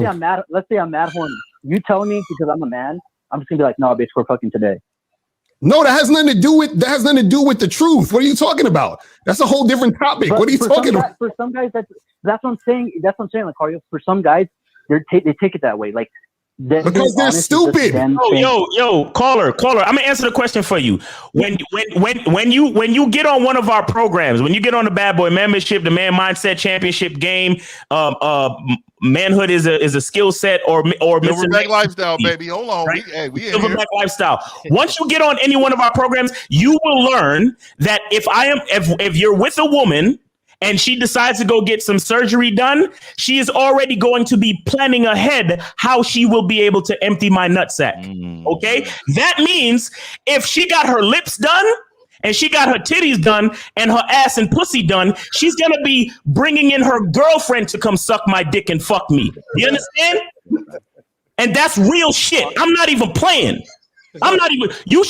I wish any of y'all motherfuckers could be a fly on the wall for some of the birthdays that I've fucking seen in my lifetime.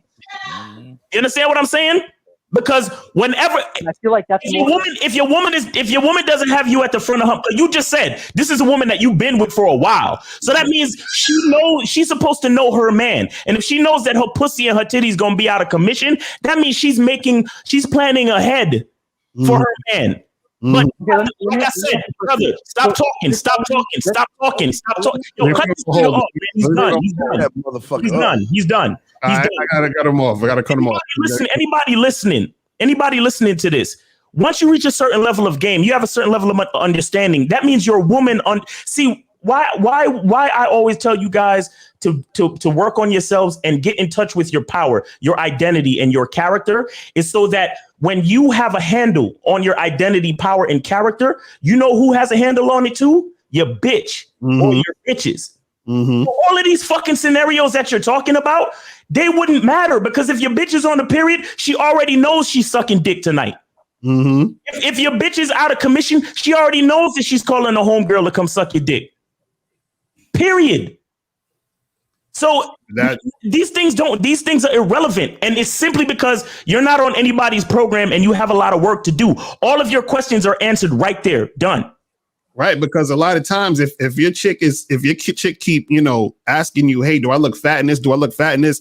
Either you got a fat chick or you got an insecure girl. And you just, you know what I'm saying? You chose that. So I don't know what to tell you. But I do think too, leadership's a part of that. If she feels this way, it's because of you, though. Right?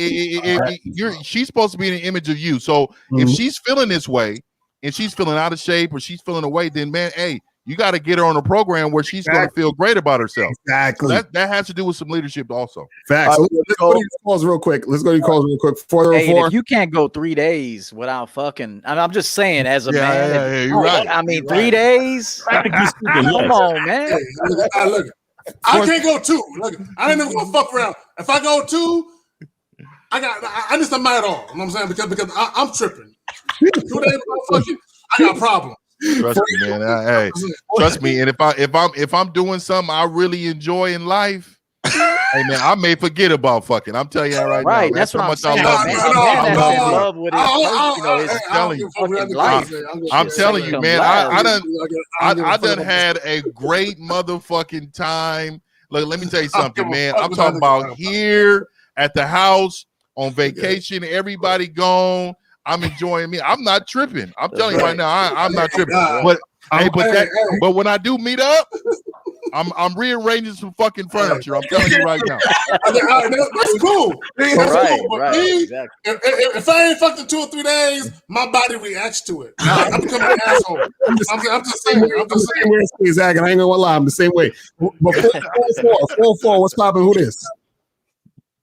Yo, what's going on? DJ Blackpill. Oh shit, what's going on, bro? Hey, so the question is that does looks, money, and status matter to women? I mean, that's pretty obvious. I mean, is it though? 2021, that shouldn't be an argument. What do it? And Miles, women find men creepy because they find them physically unattractive, not because they're scary. Hey, Black Pill, DJ Black Pill. So you think looks, money, and status is that's why you black pilling. That's why your name is Black Pill, right? You think it's about looks, money, and status, sir? Yes or no? Yes, those are 3 core factors. Wait. Let me ask you a question. Didn't you DJ Black Pill? Didn't you call in before and said you was a virgin? Yeah. Nigga, please get this nigga off. Hang up the phone. Oh man, hang up the phone. Maybe he has some experience. So, are you still a virgin, brother? No, I was still talking. Are you still a virgin? Are you still a virgin? Yes or no? Huh? That's not the question. No. Are you a virgin, motherfucker? Yes or no? Matters. Experience matters. Are you a virgin? What does that matter? Nigga. Experience matters. I don't understand, man. This is what I'm saying, man. This is what I'm saying, man. This is like my son giving me relationship advice. What the fuck are you? What the fuck you got to teach me? What is he talking about? What are you talking about, motherfucker? You can't even tell us you a virgin or not? Are you a virgin, Mr. Black Peel? No. Okay, let me ask you one question. Here's the $1 million question. If you say looks, money, and status matters, how is looks, money, and status going to text a bitch when it comes time to text? How is looks, money, and status going to put flavor in her fucking ear and flavor in her motherfucking eye? Can you explain that to me, sir? What kind of bullshit is you saying? See, that's what I'm saying. He don't know, man. He don't understand. But DJ Blackpill, what doesn't make sense to me is if you need looks, money, and status. Hold on. Hold on. Did you acquire looks, money, and status just now, just to get the sex that you had? Did that happen? Beg for that shit. No. So how'd you get sex? Oh my God. I'm asking. God, how old are you, mother? How old is this bitch? Baby AC Green on the phone. How old is this motherfucker? How old are you? Like 23, 24? 18. I'm 68. I'm 68. Nigga, come out of here. We're done. I had to hang up on him. He's on some bullshit. All right, let's go to man. 808. What's poppin'? Who this? What's up, 808? This is me, Jay, out in Hawaii. There's a couple things I wanted to comment on to give some clarification to the young guys that are listening. Just don't really want to listen to these gentlemen. When they talk about creepy, there's two forms of creepy. The first creepy is the creepy where you are disgusting and repulsive. Yes, that's true. And if you're ugly, that definitely can factor into it. But the second form of creepy, which most of you guys are actually experiencing, is the ambiguity of not having any clear intent. Woo! Right. Basically, when a woman says that he's creepy, but he's not ugly, what that means is that you're probably coming off in a way that doesn't show that you actually want to have sex. You kind of give them some weird, ambiguous vibes. And that's dangerous for women because that ambiguity means, for all I know, when he's done trying to be friendly, he might turn around and rape me when I'm not looking. You know what I'm saying? Like that's that ambiguity part. That's creepy. You know, there's scary movies that are creepy because they're ambiguous because you don't really know what the intent is. You don't know if your doll is alive. Right. All right. Fuck it. All right. So let's talk about that. Let's talk about these niggas that be coming that way. Because look, this is what dudes don't understand. And caller, you are 100% point.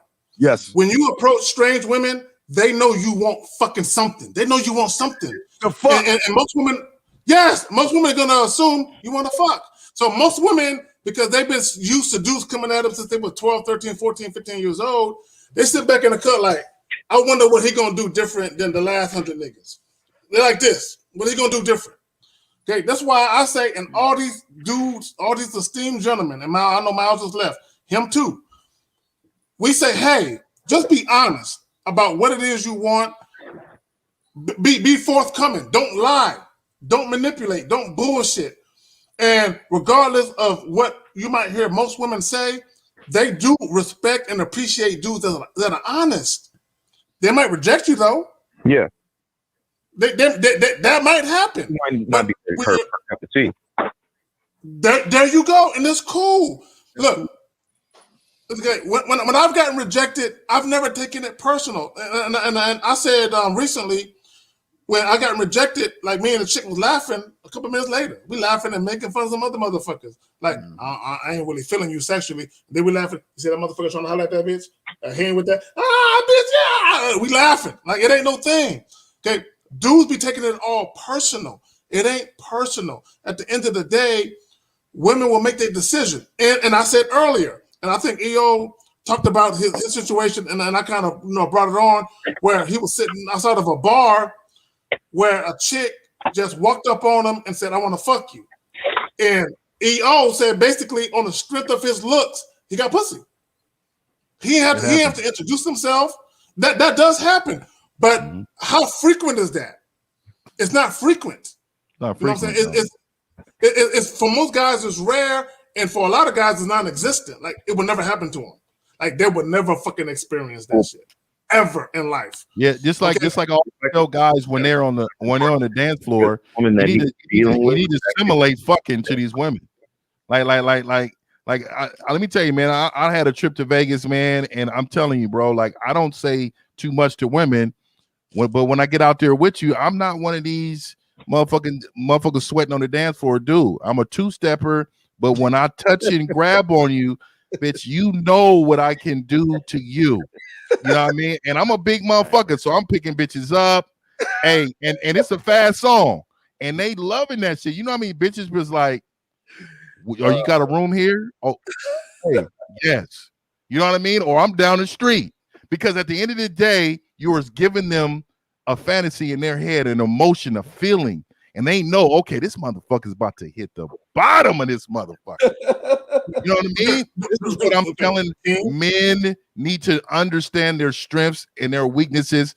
Develop your weaknesses to be strengths, so that way you can be a complete man. Understand the situations, man.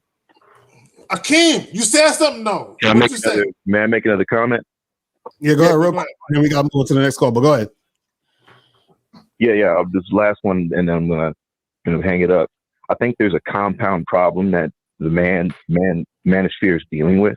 The first one is that people have to recognize that the feeling of rejection, that fear of it, is an old biological instinct from back in the day when you only had to deal with 20 people in a tribe, and fucking up meant everybody knew you fucked up. We're in a society now where you can get rejected 100 times and no one's going to have your name plastered all over the wall. You know what? I'll say something to that real quick. The problem with men fearing rejection is that they don't reject things enough.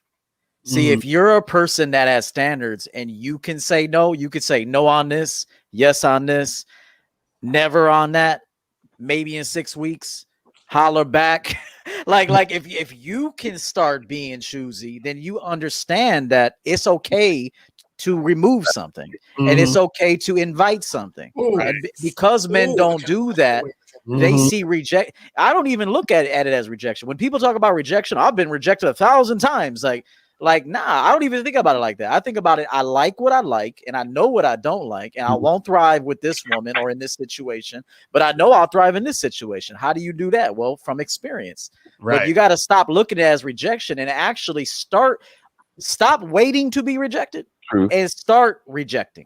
But there's a kind way to reject too. If something's not for you, you pass on that. If something's for you, you invite that in. Right. Let me say something to the caller real quick. Caller to me, brother. Let me explain the difference between, because you brought up the manosphere. None of these motherfuckers on this panel ain't a part of no manosphere. That's the problem. Everybody on that manosphere stuff is part of the theory that's hurting y'all guys today, because they ain't standing on individuals. All these men on this panel right now are not a part of a manosphere. They're their own manosphere. Okay?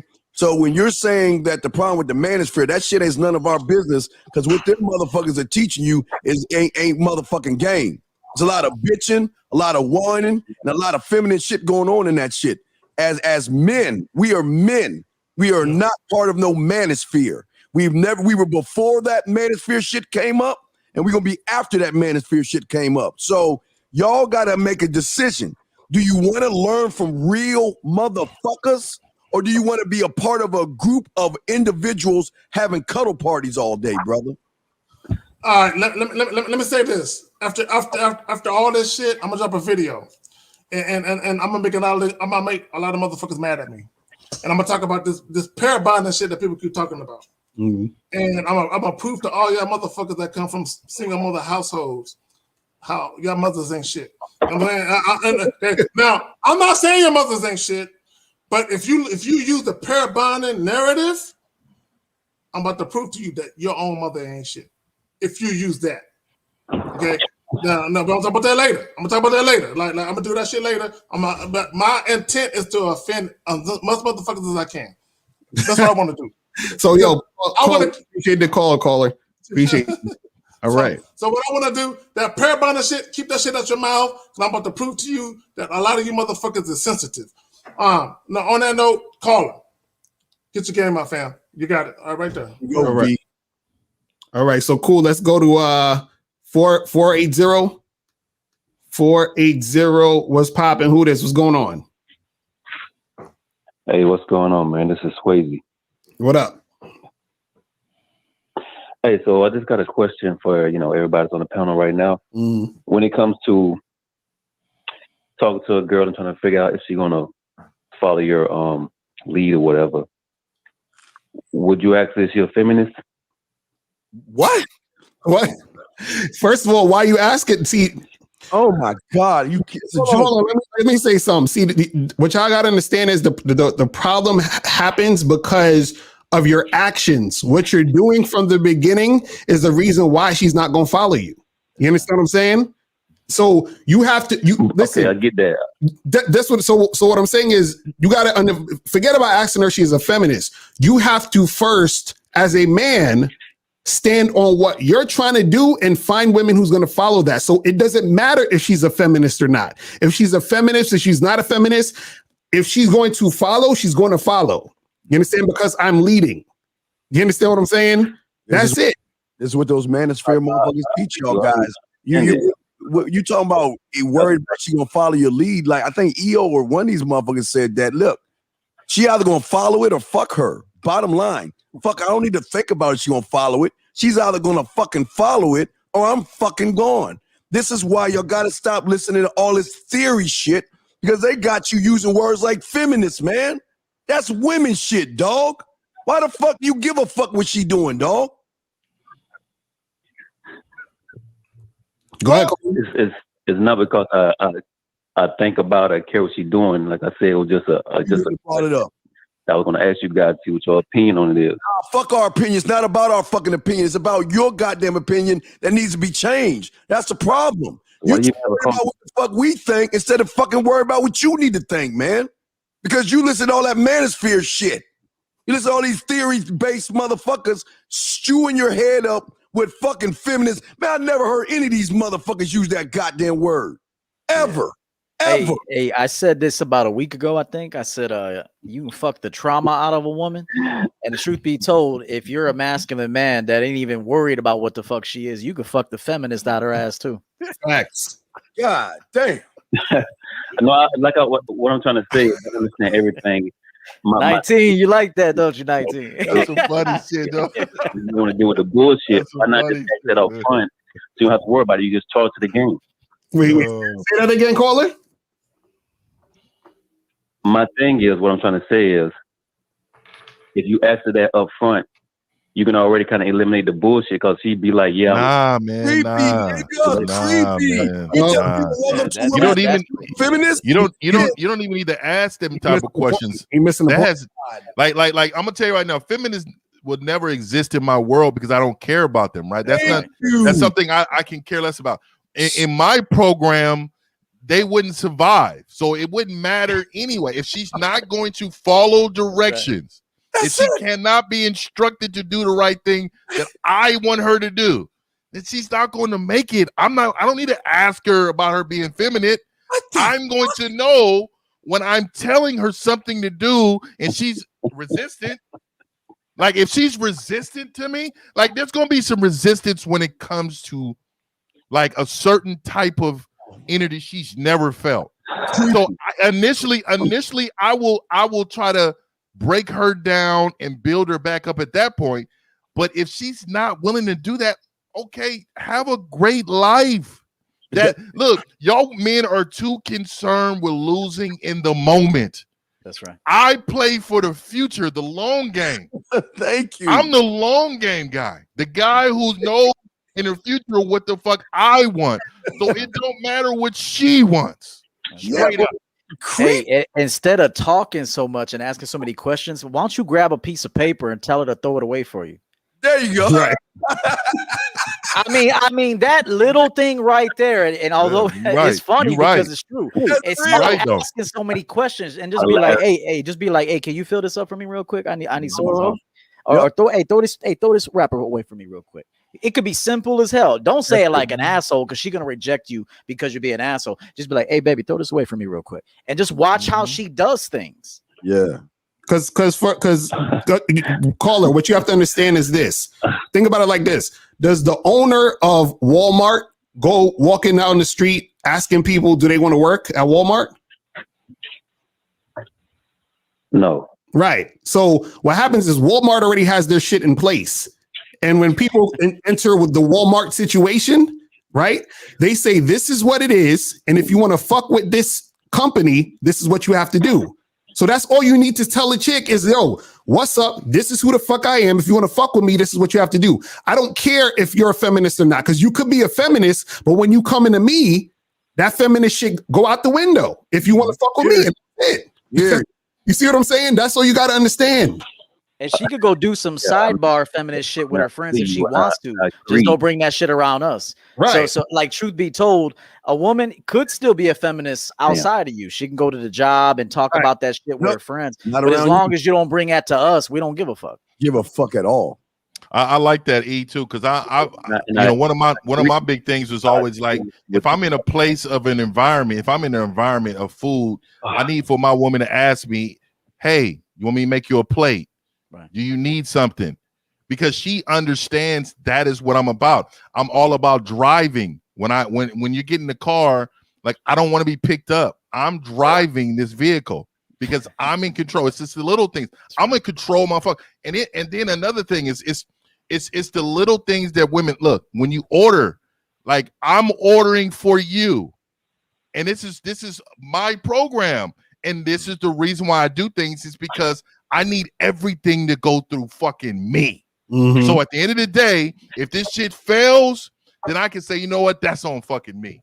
Hey, this shit didn't work out because of my leadership. Yep. And last thing I'll say about this is that the longer with a man with game and leadership, the longer she's around you and stays with you, the more she's gonna act and think like you. Mm-hmm. So even if she's currently a feminist, 6 months down the road, she should be thinking, talking, behaving just like you. Exactly. You have game. Yes. Facts. You hear that, caller? No, I mean, I agree. I totally agree with all of y'all. Like I said, it just was a question just to be asked to see what you guys' response would be like. I don't care either about the feminist shit and none of that. I was just asking the question and I got my response. You. That's the problem. I got you. Appreciate you, brother. I appreciate the call, brother. All right, so let's go to 443. 443 was popping. Who this?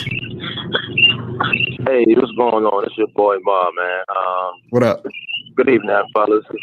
I just wanted to make a quick statement real quick, just saying, dudes, don't worry about what these girls be thinking of y'all.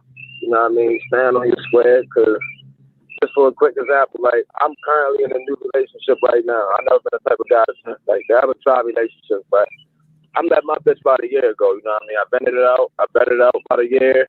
I let her know from the beginning, like, hey, it's going to be this amount of time before I make a decision if you're going to be my girl. She was cool with it. Now, when I first met her, she tried to slap me, like, blatantly. That's all, the first interaction, she tried to slap me. Physical slap? My car told her, don't ever do that again. You know what I mean? I grabbed her. I told her, don't ever do that again. Ever since, she's been with me since. She told me that she loved the fact that I did that, and that's when the respect started, right there. Right when she tried to test me, that's when the respect started. So, dude, you gotta understand, like, don't be getting kicked around by these bitches, man. And that was my girl. And at the time, she wasn't even my girl. She was a random woman. She was just dating. After that, we were still dating, still kicking it. You know, I'm doing my thing. Why would a random woman smack you, dog? Something ain't right. Why would a random woman smack you just out of the sheer joy of trying to smack you? Why would she lift a hand to you? You said, why did she try to smack me? Yes. Man, keep it 100, man. Oh, yeah. I mean, she tried to smack me because she was just trying to hang. You know, that was her way of saying if I was a bitch or not. You know, when I was acting instead of words, she knew I was serious. So that's I'm too old. I don't do the hood love, but I respect it, man. If that's your thing, man, that's how y'all work it out. But I'll tell you, man, my standards up front, my presence alone, she should know, don't you ever even fathom the thought that you're going to reach energy from your body and try to connect on minds.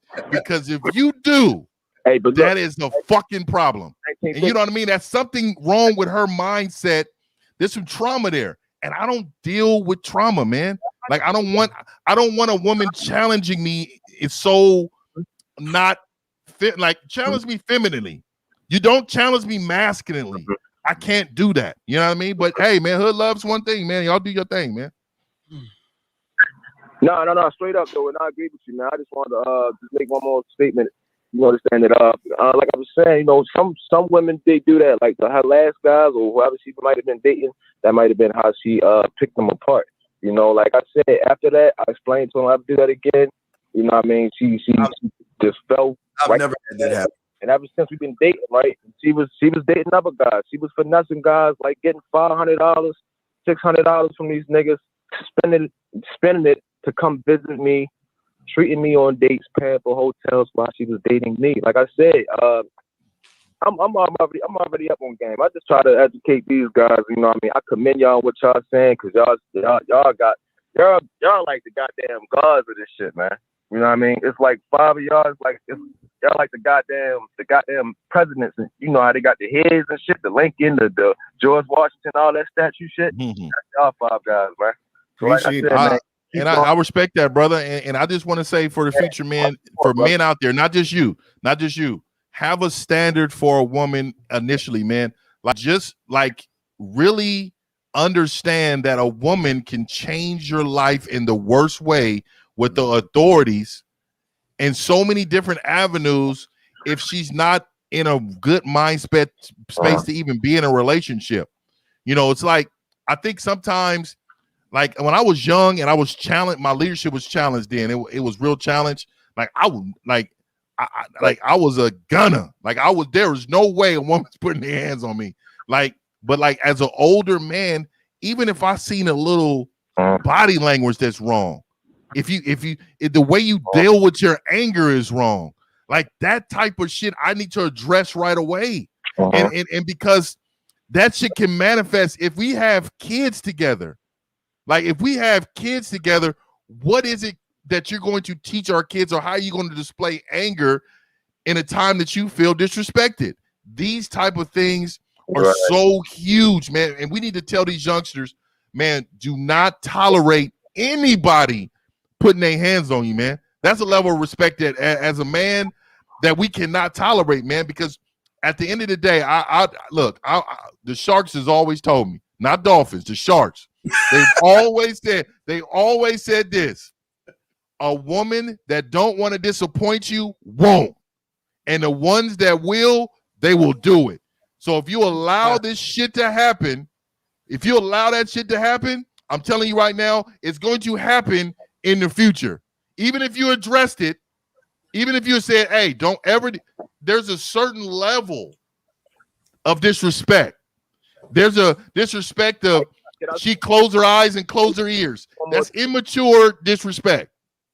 And then there's women that fucking will slap the dog out of you. That's the highest level to me. Like cheating is not a level of disrespect for me. Bitch, that bitch chose, and that's your woman. But the level to me is physical touch. Motherfucker, if you put your hands on me, in my mind right now, it fucks with me, man. These youngsters do not mess with these women, man, and put their hands on y'all, man. All right. I appreciate the call, my brother. All right. So let's go to 916. 916 was popping. Who this? 916. Going once. This must be me. This is Jay Roman of the Raw and Uncut Podcast Show. Hey man, what's good with my fam, man? What up? What's going on? Hey, Akeem, he's always told me about this show. I am laughing hysterically. This is one of the funniest shows I ever heard. Just all the different callers and everything. Yeah. So I wanted to add this little tidbit because me and Akeem have these discussions all the time. Just a little tidbit. I think that I could tell by a lot of the callers, they don't really understand what they mean by subscribing to one of your guys' programs, because it's almost like they're taking a tidbit of the ingredients, fully understanding how to make it for themselves. And understanding, like, I always say that I'm trying to find somebody to understand my story, not a king story, but my story.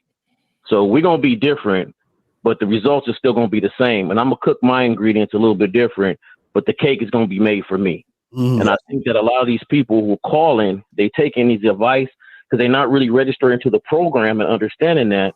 They don't understand that they need to build it for themselves. Yes. They can't take your word and say it like you say it because they failing when they do that. Then they get upset.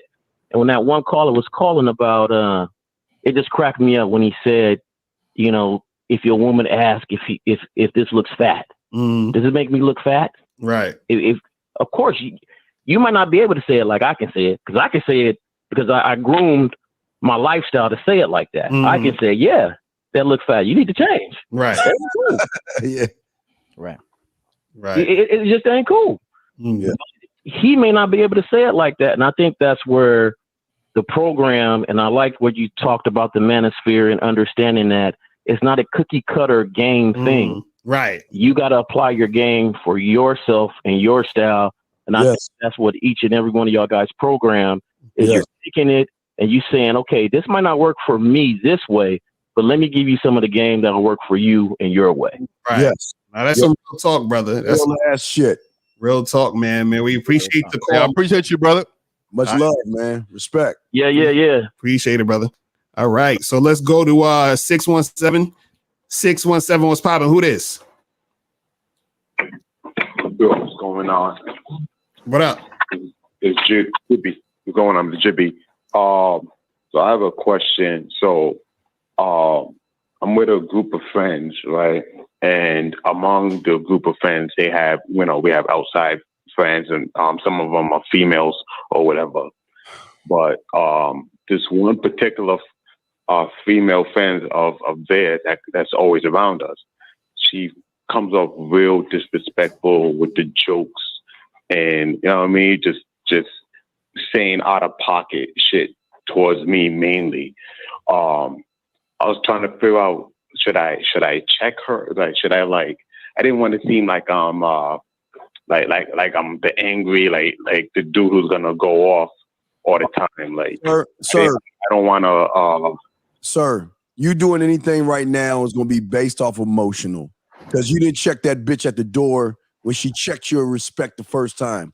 When she pulled your fucking balls and your spine like the Predator off your motherfucking ass, you sat there and rewarded her behavior. And now all of a sudden you want to be Big Dick McGriff and check the bitch. You gonna look like you emotional now. You should have did that shit from the get-go. From Jump Street, man. She didn't do anything. Get it right. You allowed her to do that shit because she smelled sugar in the goddamn water. And that's why she fucking with you. So tell me the situation again on the level of disrespect that she's doing. So tell me what happened.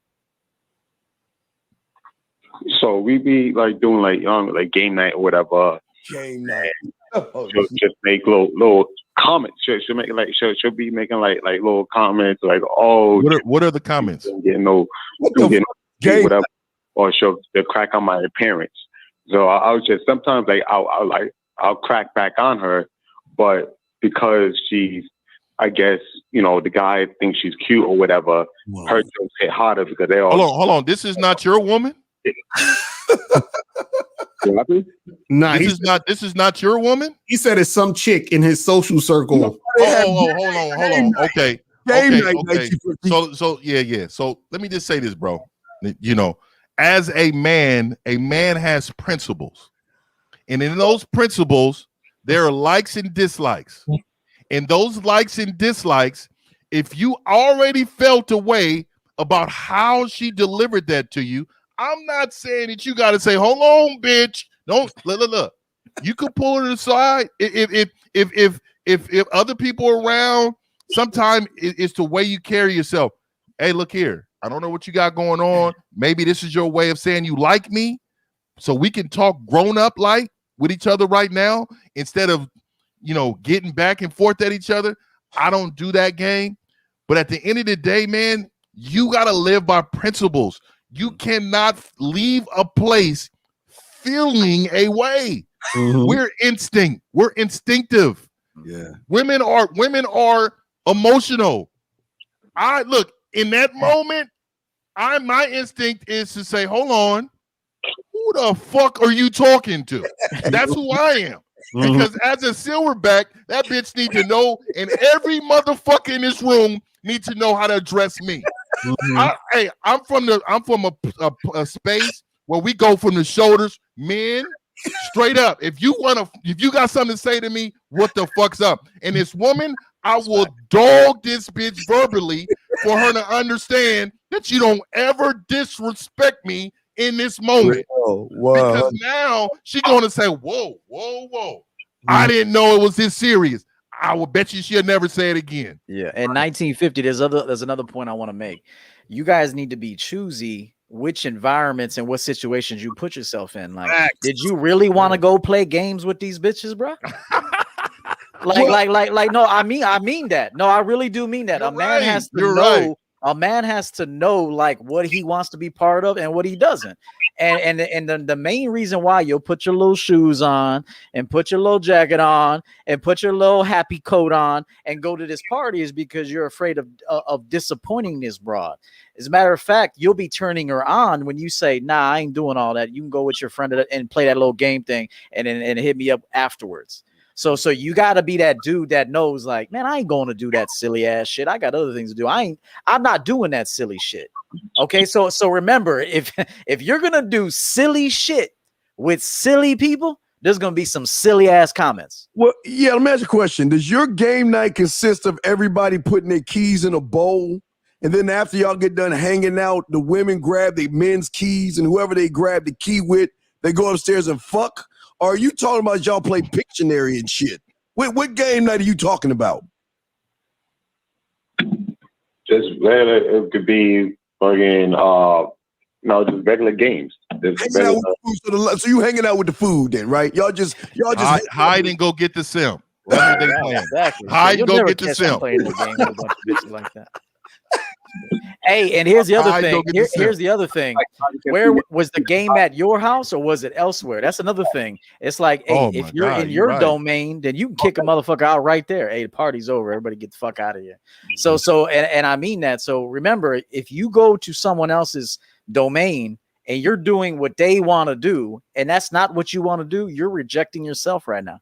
But you know what the problem is? I noticed. I heard him say that the girl would crack jokes, and then the other guys around in the vicinity would laugh at what she's saying about him because they're giving favor to her. So basically, you're dealing with a chick who's friends with a whole bunch of simps, and you're also being a simp in the situation because you are who you surround yourself with. You understand? Hide and go simp. Hide and go simp. So basically, you're doing that type of shit. You're involving yourself in a situation where she's looking at you just like how she's looking at all the other guys. That's right. You see what I'm saying? Yeah, the bottom line is you tell that motherfucker, your boys, if they joking around laughing at you, you just tell them motherfuckers that still ain't gonna get you no pussy from the bitch.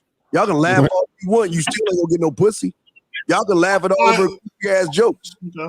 Okay. So let's get to the bottom of this. A lot of men. I would think 95% of men. I'm gonna say 95%. They ain't got no pride. They don't value themselves. Mm-hmm. They don't love themselves. 95% of men today aren't masculine. They aren't self-assured men.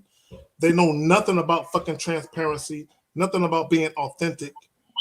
They know nothing about the work that it takes to be a real fucking man. Because it takes work, nigga. It's a lifestyle. Mm-hmm. It's a lifestyle to be a man. Oh, yeah. Just because you got a dick and you fuck some bitches, you're not a man. It takes a lifestyle to be a man. Leadership. What y'all niggas know about leadership? Mm-hmm. Hey, in case to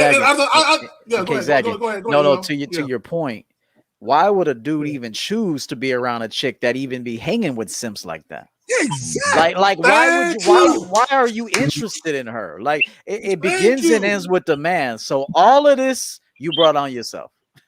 All of it. Every single thing that happened, you brought on yourself. It really comes down to like I mean, like these are my partners, like these are my boys or whatever. No, man, cut them bitches off. One of my boys. So when we do it, I'm not. I don't want to seem like I'm Dolphins. Yo, don't. Dolphins.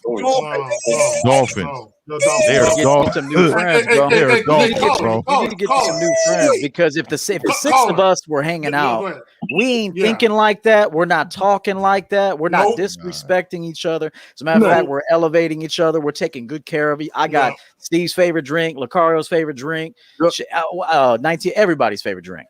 Okay, so I don't hang around haters.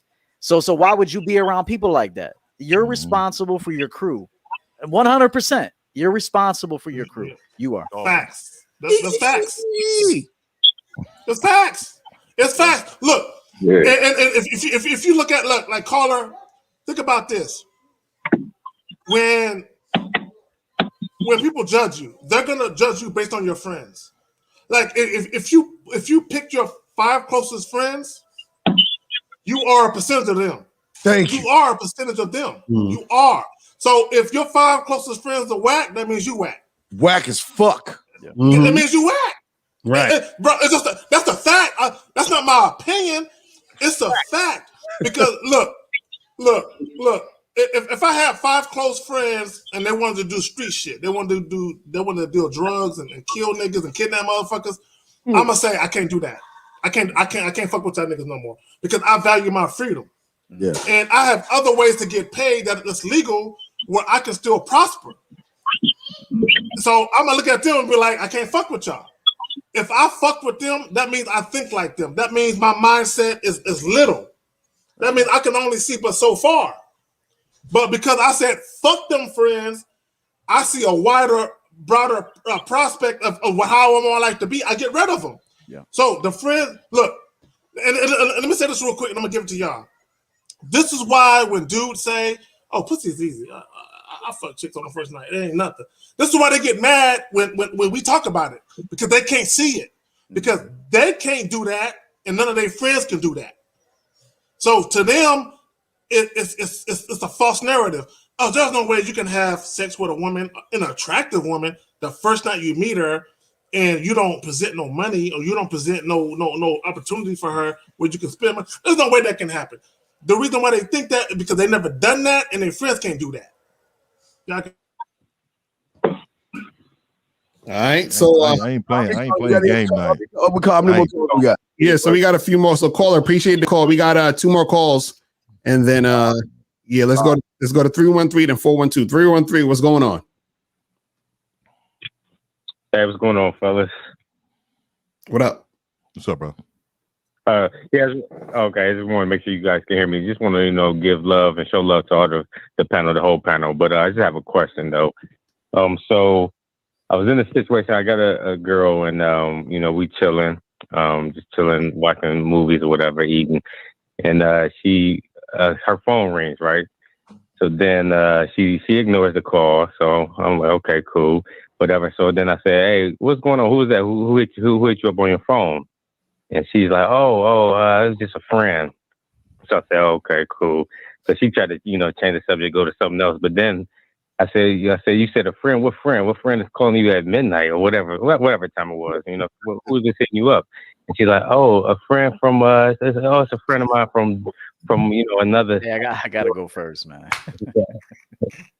Huh? Hey, caller, let me ask you 2 questions. Is this your wife? No.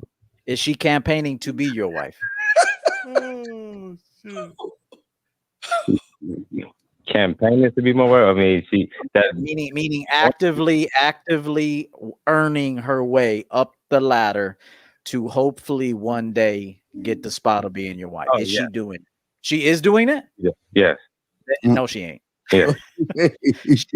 If she was doing that, your situation wouldn't be happening. In most cases. Now, somebody could call her out of the blue. How long have you been seeing this girl? A couple years. Oh damn! Yeah, that shouldn't be happening right now. That should not be happening right now. The foundation should have been built. Yeah. You know, if this is somebody you're dating, guys, understand this. If you're just dating women, please let their phones buzz and do all that shit. Who cares? Right now, you're just dating and kind of vetting and qualifying and see what's up. And if you see it's just a booty call, who gives a shit who she's seeing? But if this woman is actively campaigning to be your wife, then yes, as 19 said, the foundation should have been set already. And you should be running that show. So if a woman is getting a phone call at 12 midnight, somebody is getting at that. And I'm a traditional man, so even me, I got rules. Like I don't give a fuck if it's your mama. Hey, 9 o'clock. Nobody calls your phone after 9 fucking o'clock. It better be our kid at a concert we got to pick up. You know what I mean? Like. Hey, 9 o'clock, no calls, and I know y'all out there are probably saying he ain't do, motherfucker. I'm doing this. This is about the program. She needs to understand. Steve, after 9 o'clock is what up. What the fuck is you doing, nigga? Because the guy calling is the one that's fucking her right now. That nigga is smashing the bottom. He hitting the bottom. He hitting the lining out of that. Wait. So caller, how often is this happening? Well, that was the first time it happened. Yeah, because she checked him. She checked that nigga. She was like, "Don't call late." He told me. He asked about it. So that means it happened more than once.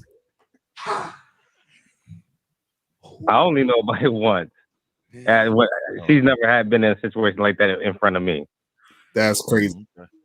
That's crazy. She got a lock on her phone. No, I'm just asking. Does she have a lock on her phone? She gave me the code to it though. That's what I'm saying. This is what I'm saying. That means you've asked about the code. That means you've asked before about entry into her phone. I don't even have these conversations. No. Because at the end of the day, 1950. It's real vaginal. It's real vaginal. Hey, and caller, what did she say? When you asked her who is that calling? What was her response? AT&T. She said it was a friend, and then she said a friend from out of state, and then she could talk about trying to talk about how he's married and they ain't never messed around. That has nothing to do with anything. I'm mad calling a woman at midnight is looking to fuck. Hey, I'm sorry, man. That was me calling, bro. I'm telling you right now, bro. That was me calling. Because I tell you right now, if he's calling late, he has access to your bitch. I'm telling you right now. Right. He has real estate. Yep.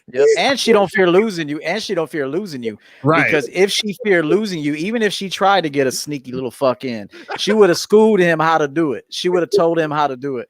So she really sloppy right now at this point in the relationship. Sloppy. So she don't fear losing you. Just know that right now. Because even if a woman is gonna cheat, if she don't want to lose you, she will cheat clean. Right. Okay? So unless the side dude got more influence over your chick than you do. I got 2 videos, part 1 and part 2, where a side dude got more. Now, EO.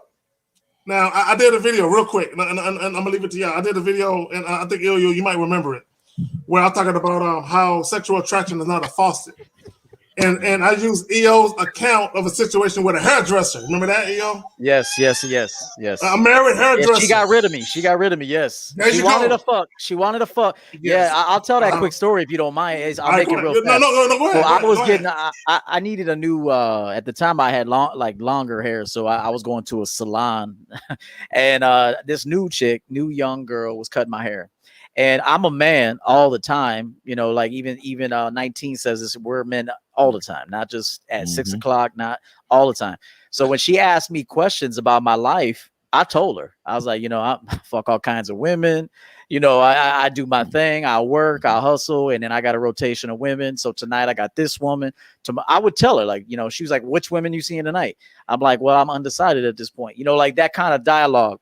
So conversations got a little bit sexual because she started asking a lot of questions. And then we had arranged a time to meet up. Okay. And she was married. She had kids at the time. I said, why don't we get together and have a drink? And she agreed to it. Well, the next time I came in to get my haircut, she actually said, can I talk to you outside? And I said, yes. And she said, I just want to let you know that I need you to see somebody else. I need you to go. And I already went and bought you a gift card to another barber who I know. I went and bought, I know this guy. He's expecting you. I paid for your first haircut, but you give me a tremendous amount of anxiety. You're very attractive. I've been thinking thoughts that I should not be thinking. And I have a family and I have kids. So as much as I cannot cut your hair anymore. You make me feel things I don't want to feel. And you need to go see somebody else. And that was the last time I ever saw her again. And I told her, I said, I respect this. I said, I'm just being myself. And she said, look, you haven't done anything wrong, but you got me feeling things I don't want to feel. And I don't want to ruin my home. And that's what she did. Yeah, but that's some real shit. Checking her phone, though. And what you understand, dog, your boy who's smashing, he tearing that ass up. You know what? Why don't you go and delete my number?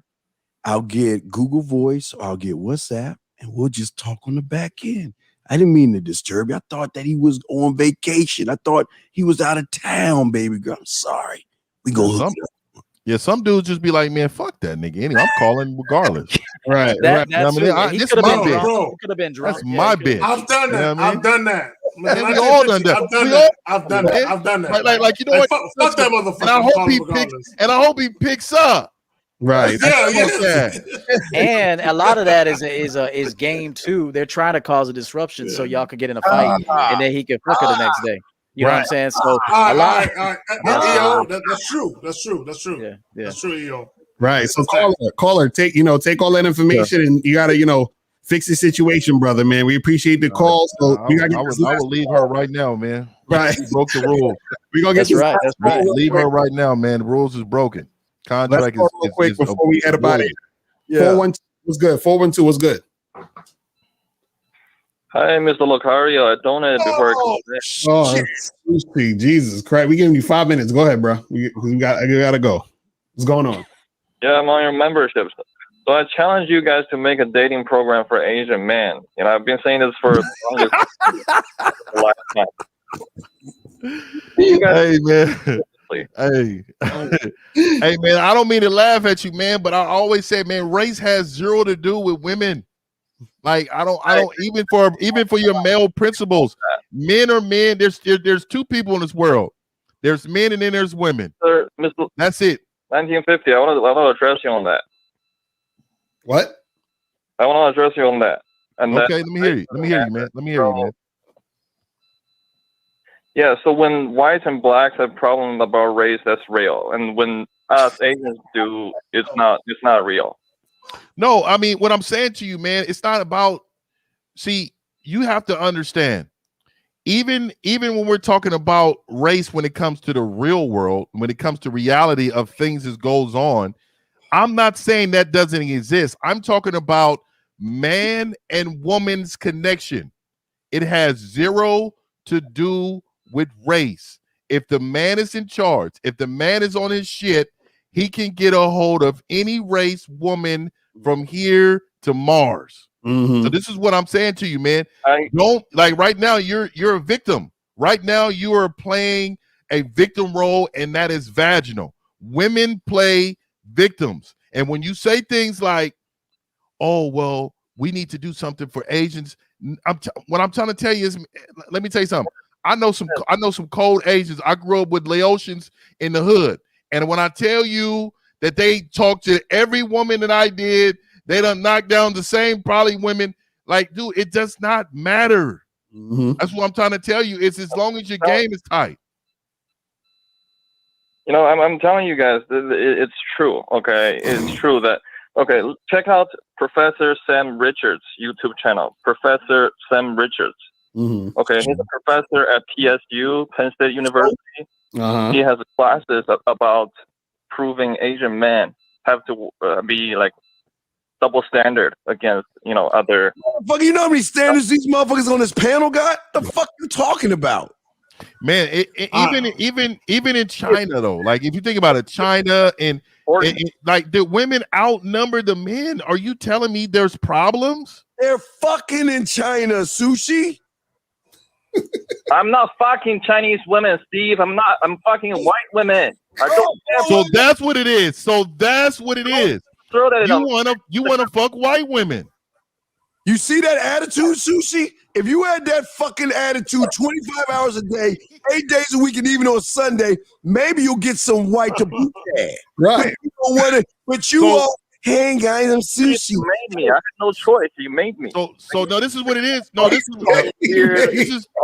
what it is. You want to bang white women, and because you want to bang white women and you're unsuccessful banging white women, you feel like that there needs to be a program because you believe Asian men are unsuccessful with white women.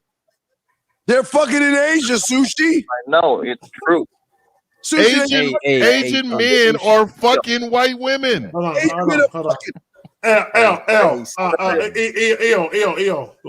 there's two things I would say. You need to go visit. Sushi, listen, brother. You need to go visit a nail shop tomorrow and look at some of these dudes in the nail shop. And these dudes, they got women, bro. I'm not that kind of Asian dude.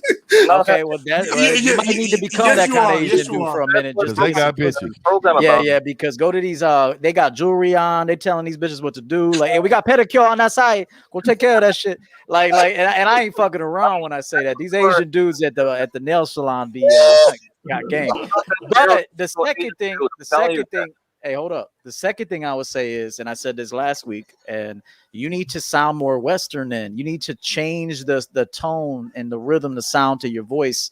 Because truth be told, if you want to date white women, I've seen a lot of Asian dudes, but that talk, different, that don't talk Asian. You sound like a very Asian, nasally, rice eating dude.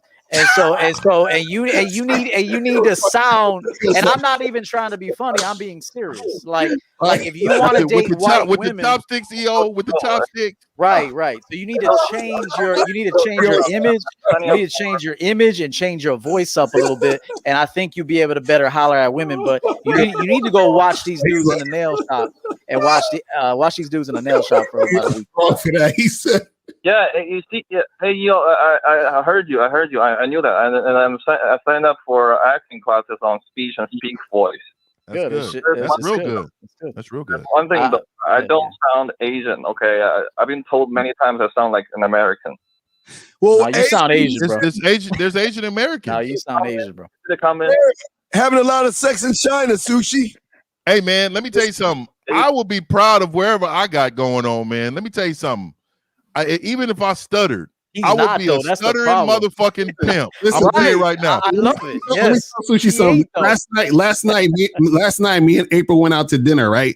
And when we was walking out, there was this Asian dude with this bad white chick. You feel what I'm saying? Bad. You understand? And I was like, shit, I wish Sushi was here right now to see this. You feel what I'm saying?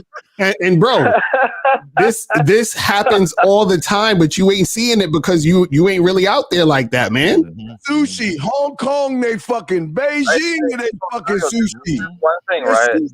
They fucking in Gunj, 𝐒𝐇𝐈𝐒. They're fucking in T1. Woohoo. Yeah, these Laotians out here in California, man. They out here taking white women down. Yeah, I don't know. Yeah, that's true. That's true. I was saying, there's one thing about the white chick and Asian man thing. You gotta be aware if she's taking advantage on him because the math, because what the pussy Sushi. Well, I gotta go with him, and then I'll go back. I know you're a part of the membership, but you need to get some real coaching sessions with 𝐒𝐇𝐈𝐒, man. You really need to. I think monthly. You need to get sessions, like weekly sessions, brother. He will help you out, man. He will help you out. He is not, man. This dude needs to go get his nail done tomorrow, bro, and start hollering at some of them Asians. Should be like, pick your color, and he'd be like, fuck that color, do my nails, bitch. For real. People don't take me as guys first. They take me as Asian first. You see the Joe Blast comment? Bruce Lee has a white wife. Yeah, what about it? What about it? Check out Brandon Lee. That dude was pulling women, man. It's too bad what happened to Brandon Lee, man. Yeah. So Sushi, look, you got fucking white women. You got a lot of examples of Asian dudes with white women, bro. You could make what's wrong with being called Asian? If somebody called me African, I would care less. That's not what I'm saying. I'm just saying that, you know, these people see me as Asian first, then white, then, you know. So what? What's that got to do with your game, though? So what? Sushi, they gonna see you as the race you are, brother. That's just how it is, brother. I'm telling you right now, when this silverback lifestyle drop, man, it's gonna be a lot of men out here just jumping head first and getting their lifestyles correct, man. Because it's about heart and guts, man. You have no guts. Yeah, you have no heart. Get out there and stop being a victim. It's hard for me to listen to men that clamor to women's philosophies. Oh, this is not working out for me. So you know what? I'm going to tell everybody that this is not working out for no one. And it's so bad, and it's just so sad that this is going on. I need a hug from so many different people. Fuck that. This is what the fuck is the problem with men. This is an example. This is what the world is doing to you all, to making you feel like you're not good enough. Sushi. Until you start feeling like you're good enough, you will never be shit. Sushi, Kim Lee, 𝐒𝐇𝐈𝐒 shall be called Saki. Oh my God. What? Oh my God. What? Does that mean I like white girls? What does that mean, Sushi? Hey, Sushi, do me a favor. Hey, Sushi. Hey, Sushi, what's your Instagram? What's your Instagram, Sushi? Oh, yeah, we didn't bring this up right now. What's your Instagram, man? Sushi. Okay, give me a second. Oh shit, we all going to the Instagram now. Let's check this. I'm going right now. I'm bringing it up right now. We only got come on. Sushi. We ain't got much time, dog. We under 5. Come on. We got 1 minute, Sushi. Come on, we gotta go. What's the Instagram? It's 𝐈𝐒'𝐶𝐎𝐂. Wait, so it's you, Bill? Is your middle name Bill? No, that's my nickname for people. Is that you with the flowered shirt? Flowered shorts you got on right there? Hey, man, I requested you, man. Open it up real quick. Hey, accept me in. And first of all, accept me into your life right now, bro. Let me just real quick. Hey, I just requested you. 1950, I just requested you, bro. Open it up. Let me refresh this page. Hey, his new name is Bill, which is William. So that's his new name, Bill. All right. Oh, come on, man. Hey, hold on. I'm not getting accepted. You gotta accept me. Yeah, same here. Yeah, I said we all said you want Sushi. Come on, hurry up, Sushi. All right, so everybody's requesting you, bro. Requested you, Sushi. Hurry up, man. I mean, there's a Don Dre Lee. I mean, there's Passion Fruit. Dude, no, bro. Accept the friend request from the colored guys. We're all colored. Yeah, ain't too many of us on them 124 followers. Ain't too many of us. Oh, here we go. We open. All right, you open. I'm not. Come on, Sushi. Accept me. What's one of you? Is that you with the Coca-Cola shirt? Yeah. Okay, so this is what I would say. First of all, you're in the back of everybody's picture, bro. Show the camera. Show the camera. This is your fucking. I don't know if you can see it. I don't know. Hey, break it up. We can see it. We can see it. You can see it. You get closer. You're in the fucking back of all of your. Oh, you can see it. Oh, my camera. My camera's a shit. Hold on, man. Hold on. Let me get to the other picture. Again, bro. In the back. Every fucking picture, right? Wait, there's a white girl right there. There's a white girl in the picture. Who's the bunny right there? She's the white girl I talked about. She's the white girl that has Asian fantasies, bro. I don't want her. She's fat. You don't want her? You know what, man? How about you practice on her? I just lost respect for him, man. He just basically said, "I don't want her. She's fat." So he's being judgmental. Now he's mad at women for being judgmental. Sushi, we gotta go, bro. We gotta go, bro. Hold on, real quick, man. Look at your crew. Just look at your crew, bro. And this is what I'm saying. None of y'all look confident. This shit fucking matters, bro.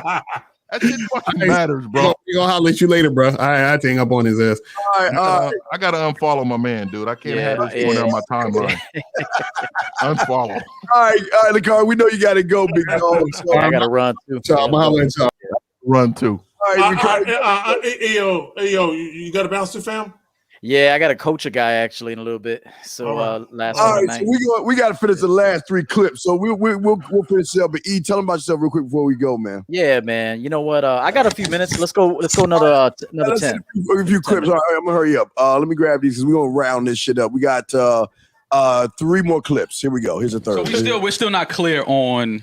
We Why just is gotta not hope clear? the woman likes us. What is not clear? Yeah, if thanks. you like me, Thanks, Rosa. if I like you, do whatever you want to we do. should be happy you're talking to If us. you don't, But how do we know that though? How do we get to that? I'm gonna let you know. If I don't like you, don't fucking think about me. Don't mention my Yo, name. can you sit down? You're making me uncomfortable. All right, we got 2 more, but no, I know you don't like that's the bitch, but listen to what she's saying though. Let me finish the last 2. I like a guy that's aggressive if I like him. But that's what I'm saying. We don't know how do we get to What do you knowing mean if they you don't like know? us. Okay. If you don't know, she doesn't like you. We make it very clear. Okay. Right? We make it very clear. Have you ever been with a girl that you don't know? Like you're like, I don't know if she really likes me. Like you know, right? You'll be knowing, because I'll be knowing. I don't think girls. I'll be knowing when a girl They- likes me. they don't I'll be like knowing me when a girl likes you. I just be knowing when a girl likes anybody. I can tell. It's just. I know when a guy likes. Come on, guys. Men are pretty oblivious. I just want to tell you that this is No. All right, one more. Last All one. right. We'll talk about last one. We'll talk about confused. We have to hope that the woman likes us. What about let's just we do need it for, Rosa like, just to stand over and ask the girl, is this old consensual school- the whole time? All school. Send a little paper that says, "Do you like me? Yes or no?" And she circled it. And if she circled yes, she likes you. And if she doesn't, how should a man let you know that he may be into you a little bit? He just gotta tell me, and it's on. What's up, baby? You into me? You want me to? Will just ask me? Rosa, will you like to put my dentures on water every night? Yes or no? And I'm gonna be like, Daddy, what do you mean, Daddy? Yes, I'm Daddy, putting we'll that take shit care on of your water dentures. You want me to take like how to manage the oxygen tank thing? I got it. I already know. Nice. I love doing that. The oxygen and then pulling the wheelchair for that. Okay. All right, real quick now. real quick. She's a good, but she's kind of goofy with her shit. But in essence, hold on. Okay, and that's what she was saying is, and we talk about it all the time. At the end of the day, when a woman is sexually attracted to you, and I always say this. That's why the dudes that have that 2-3 date maximum shit, I'm like, there's no way a woman could be around you for 2 or 3 dates and not show you that she's interested. There's no way. If she is actually sexually attracted to you, there is no fucking way that a woman could be in your physical presence and you not see that from her interactions with you. Right. Okay? There's no way. Now, even if she does something subtle, even if she said, look, even if you invite her to your house and you do some Netflix and chill shit and she comes sit, no, this is my shit. I always say this. When a woman comes to your house and she has a purse and she has her phone and she leaves her purse and her phone on the opposite end of the house or the table and she kicks her shoes off and she comes sits next to you, like right next to you, she's showing you what the fuck she's trying to do. You know what I'm saying? But women expect guys who know how to deal with women pick it up. But there's no way you can have a woman that wants to fuck you, not show you. You're going to see something. Okay? Even if it's not, like I said, if it's not overt. Now, you're going to have some women like EO, and we go back. I'm going to go back to this shit where EO was out with his friend. And the chick came up and talked to him. And she came into the joint. And she came back out and told EO, and EO, correct me if I'm wrong, but she said, I want to fuck you, I want to see you, or whatever the fuck she said to you. I'm going to be over here. Okay, that's extreme attraction based on a woman physically seeing you, and she was seduced by the fact that you look so good to her, and she wanted to fuck you. Most guys will never in their life experience that, ever. know what I'm saying? But what I'm saying is, when you're dealing with a woman and she wants, come on, man. Like these niggas, they act like they don't know what the fuck going on. And it bothers me because we all know for a fact that guys will never experience certain things. But we try to tell them, okay, you might not experience this, but let's give you some game. Let's pump some wisdom and some knowledge in your direction that might help you maybe one day experience this. So when you see it, you know what the fuck you're seeing. I got it, man. Yeah, let me say this, and I'm gonna bounce. I want to thank you guys for another great show. Shout out to all the men and everybody watching. But it should get to the point where you're so confident in your life and yourself and the things you're doing that she's got to wonder if you like her. You should never wonder if a girl likes you. She should wonder if you like her. If it gets to the point where she's wondering, like, does he see me? Does he see qualities in me? Can I fuck him? Steve says this all the time. Steve will always say it shouldn't be about you fucking her, although we already know we're going to smash. But she should be wondering how she could get into your bed, not you getting into hers. And I think if you switch to that mindset, like, I'm a dope dude, I think dope, I take care of myself in all areas, I love myself, I know what I want, I know what kind of woman I would want around me, and you stick to that. The woman should always be wondering, like, how can I get him? How can I get some time? I want to smell him. I want him to touch me. Those lips are nice. I want him to kiss me. Now, of course, you got to have kissable lips. You got to look, you got to look the part. That's why I go back to looks. It's the total package. A champion is a champion in all areas. He's got his look down. He's got his finances down. He's got his emotions in check. He's very driven, and he's always evolving. If you can do that, you're a great leader, not only with just women, but your friends, family, all your associations. You'll be a successful man. I promise you. You'll have standards. You'll be a successful man.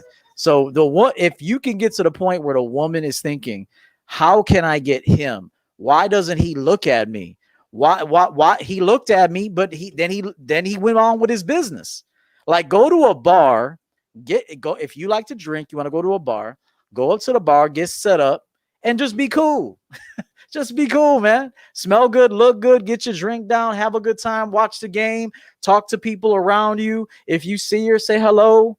It's very important that you just live a dope life and that you exude that energy and that women will want to be with you. I promise you this is the best way. So I'm Coach EO, Mr. Champion Game. Follow me on Instagram, Coach EO_Champion Game. Come subscribe to my channel. If you like my vibe, you like what I'm saying, come through, support the Champion Game movement. My website is championgamecoaching.com. It's a brilliant website that I built with my partner. Great vision. Go there. I got merchandise. You can book a session with me. I'm about to do a session with a client of mine. So that's my time. I hope I added value here tonight. You took something I said, something that the men said here, and you can leverage it, make it your own, and get good results. That's my time. Thank you very much. Appreciate you, brother. All right, EO. All right, quick wrap up, guys, before we go ahead. 1950, you want to say anything about that or anything before we roll this out? No, I don't have anything because I got to roll. So I just want to say real quick, my name is Mr. 1950. I am the last traditional man on the planet. You guys can definitely subscribe to my YouTube page on Mr. 1950. You can also find me, Mr. 1952, on Instagram and Twitter. Also, too, visit the website, Mr1950.com. We are selling shirts right now. Come get them. Also, real quick before I leave, I just want to say, Steve, I appreciate it, man. I appreciate the love you've shown, man, up to this point, man. To help build my channel, but also, man, like to just the years of giving out game. I mean, I really looked at your last episode, bro. It was damn near 4 hours. It was 4 hours by yourself. I don't think people really understand how hard that is and the respect they need to give to you, bro. So, before I get up out of here, much respect, man, and much love to you, K-Zag, man. We got to hook up this week, man, and I'll hit you up. All right, no doubt. K-Zag, real quick, you want to say K-Zag? I got to be out, brother. I got to run. All right, 50. Real quick, when we end, Steve, I do want to chop it up with you after we end. I just hit me, yeah, no doubt. Yeah, you'll do that. So real quick, y'all see the shit. Real game, no theory. I'm actually gonna do a joint about this pair bonding shit, and I'm cursing niggas out, and all y'all niggas with baby mamas, y'all ain't shit. You know what I'm saying? Because your daddy didn't want to be with you. You know what I'm saying? And I'm gonna talk about all that. You know what I'm saying? And niggas, they could get mad at me, but this is what I want men to understand, and what we teach as men. You are the sole controller of your destiny as a man. You control your life. You control everything in it. And to some degree, you control the people that you invite in it. Now, you can't control the people, but you can control how they treat you. And when they don't treat you the way you want to be treated, you get them up out of there. We're going to talk about that shit. You know what I'm saying? So real quick, shout out to all the men. You'll see it right there. Miles, L, EO, Mr. 1950, everybody, myself, Steve the Dean. We're bringing you real game, no theory, no hypothesis. There's no study on earth that can bring what we bring. We talk real shit from experience, knowledge, and wisdom. All right, guys. Hey, everybody out there, we just want to say thank you to everybody in the chat room. Guys, just go to realgame.notheory.com and you have access to everybody on the panel. Just click on the person's picture and it will take you directly to their channel, their information. And gentlemen, we just want to end this in saying that we appreciate all the guys out there, all the chat room dogs, everybody listen to the show.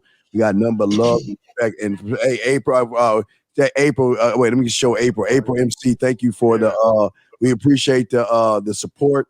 SNO, Unique, all you guys that have been doing that. Just want to say thank you to all you guys out there, man. Again, gentlemen, you're getting some stuff that you're not going to find on YouTube ever, where you get real ass men. We're not from a manosphere. We are our own men doing our own thing. So just think about that, guys. Soak up the information. Go to Real Game, No Theory, and find the individual that you need to talk to. Click on that, get in touch with him, and do that, because you got 6 great men that can give you information. Okay. So with that being said, guys, y'all have a good night, and we will see you guys next Sunday. Okay. Take care, gentlemen. Peace.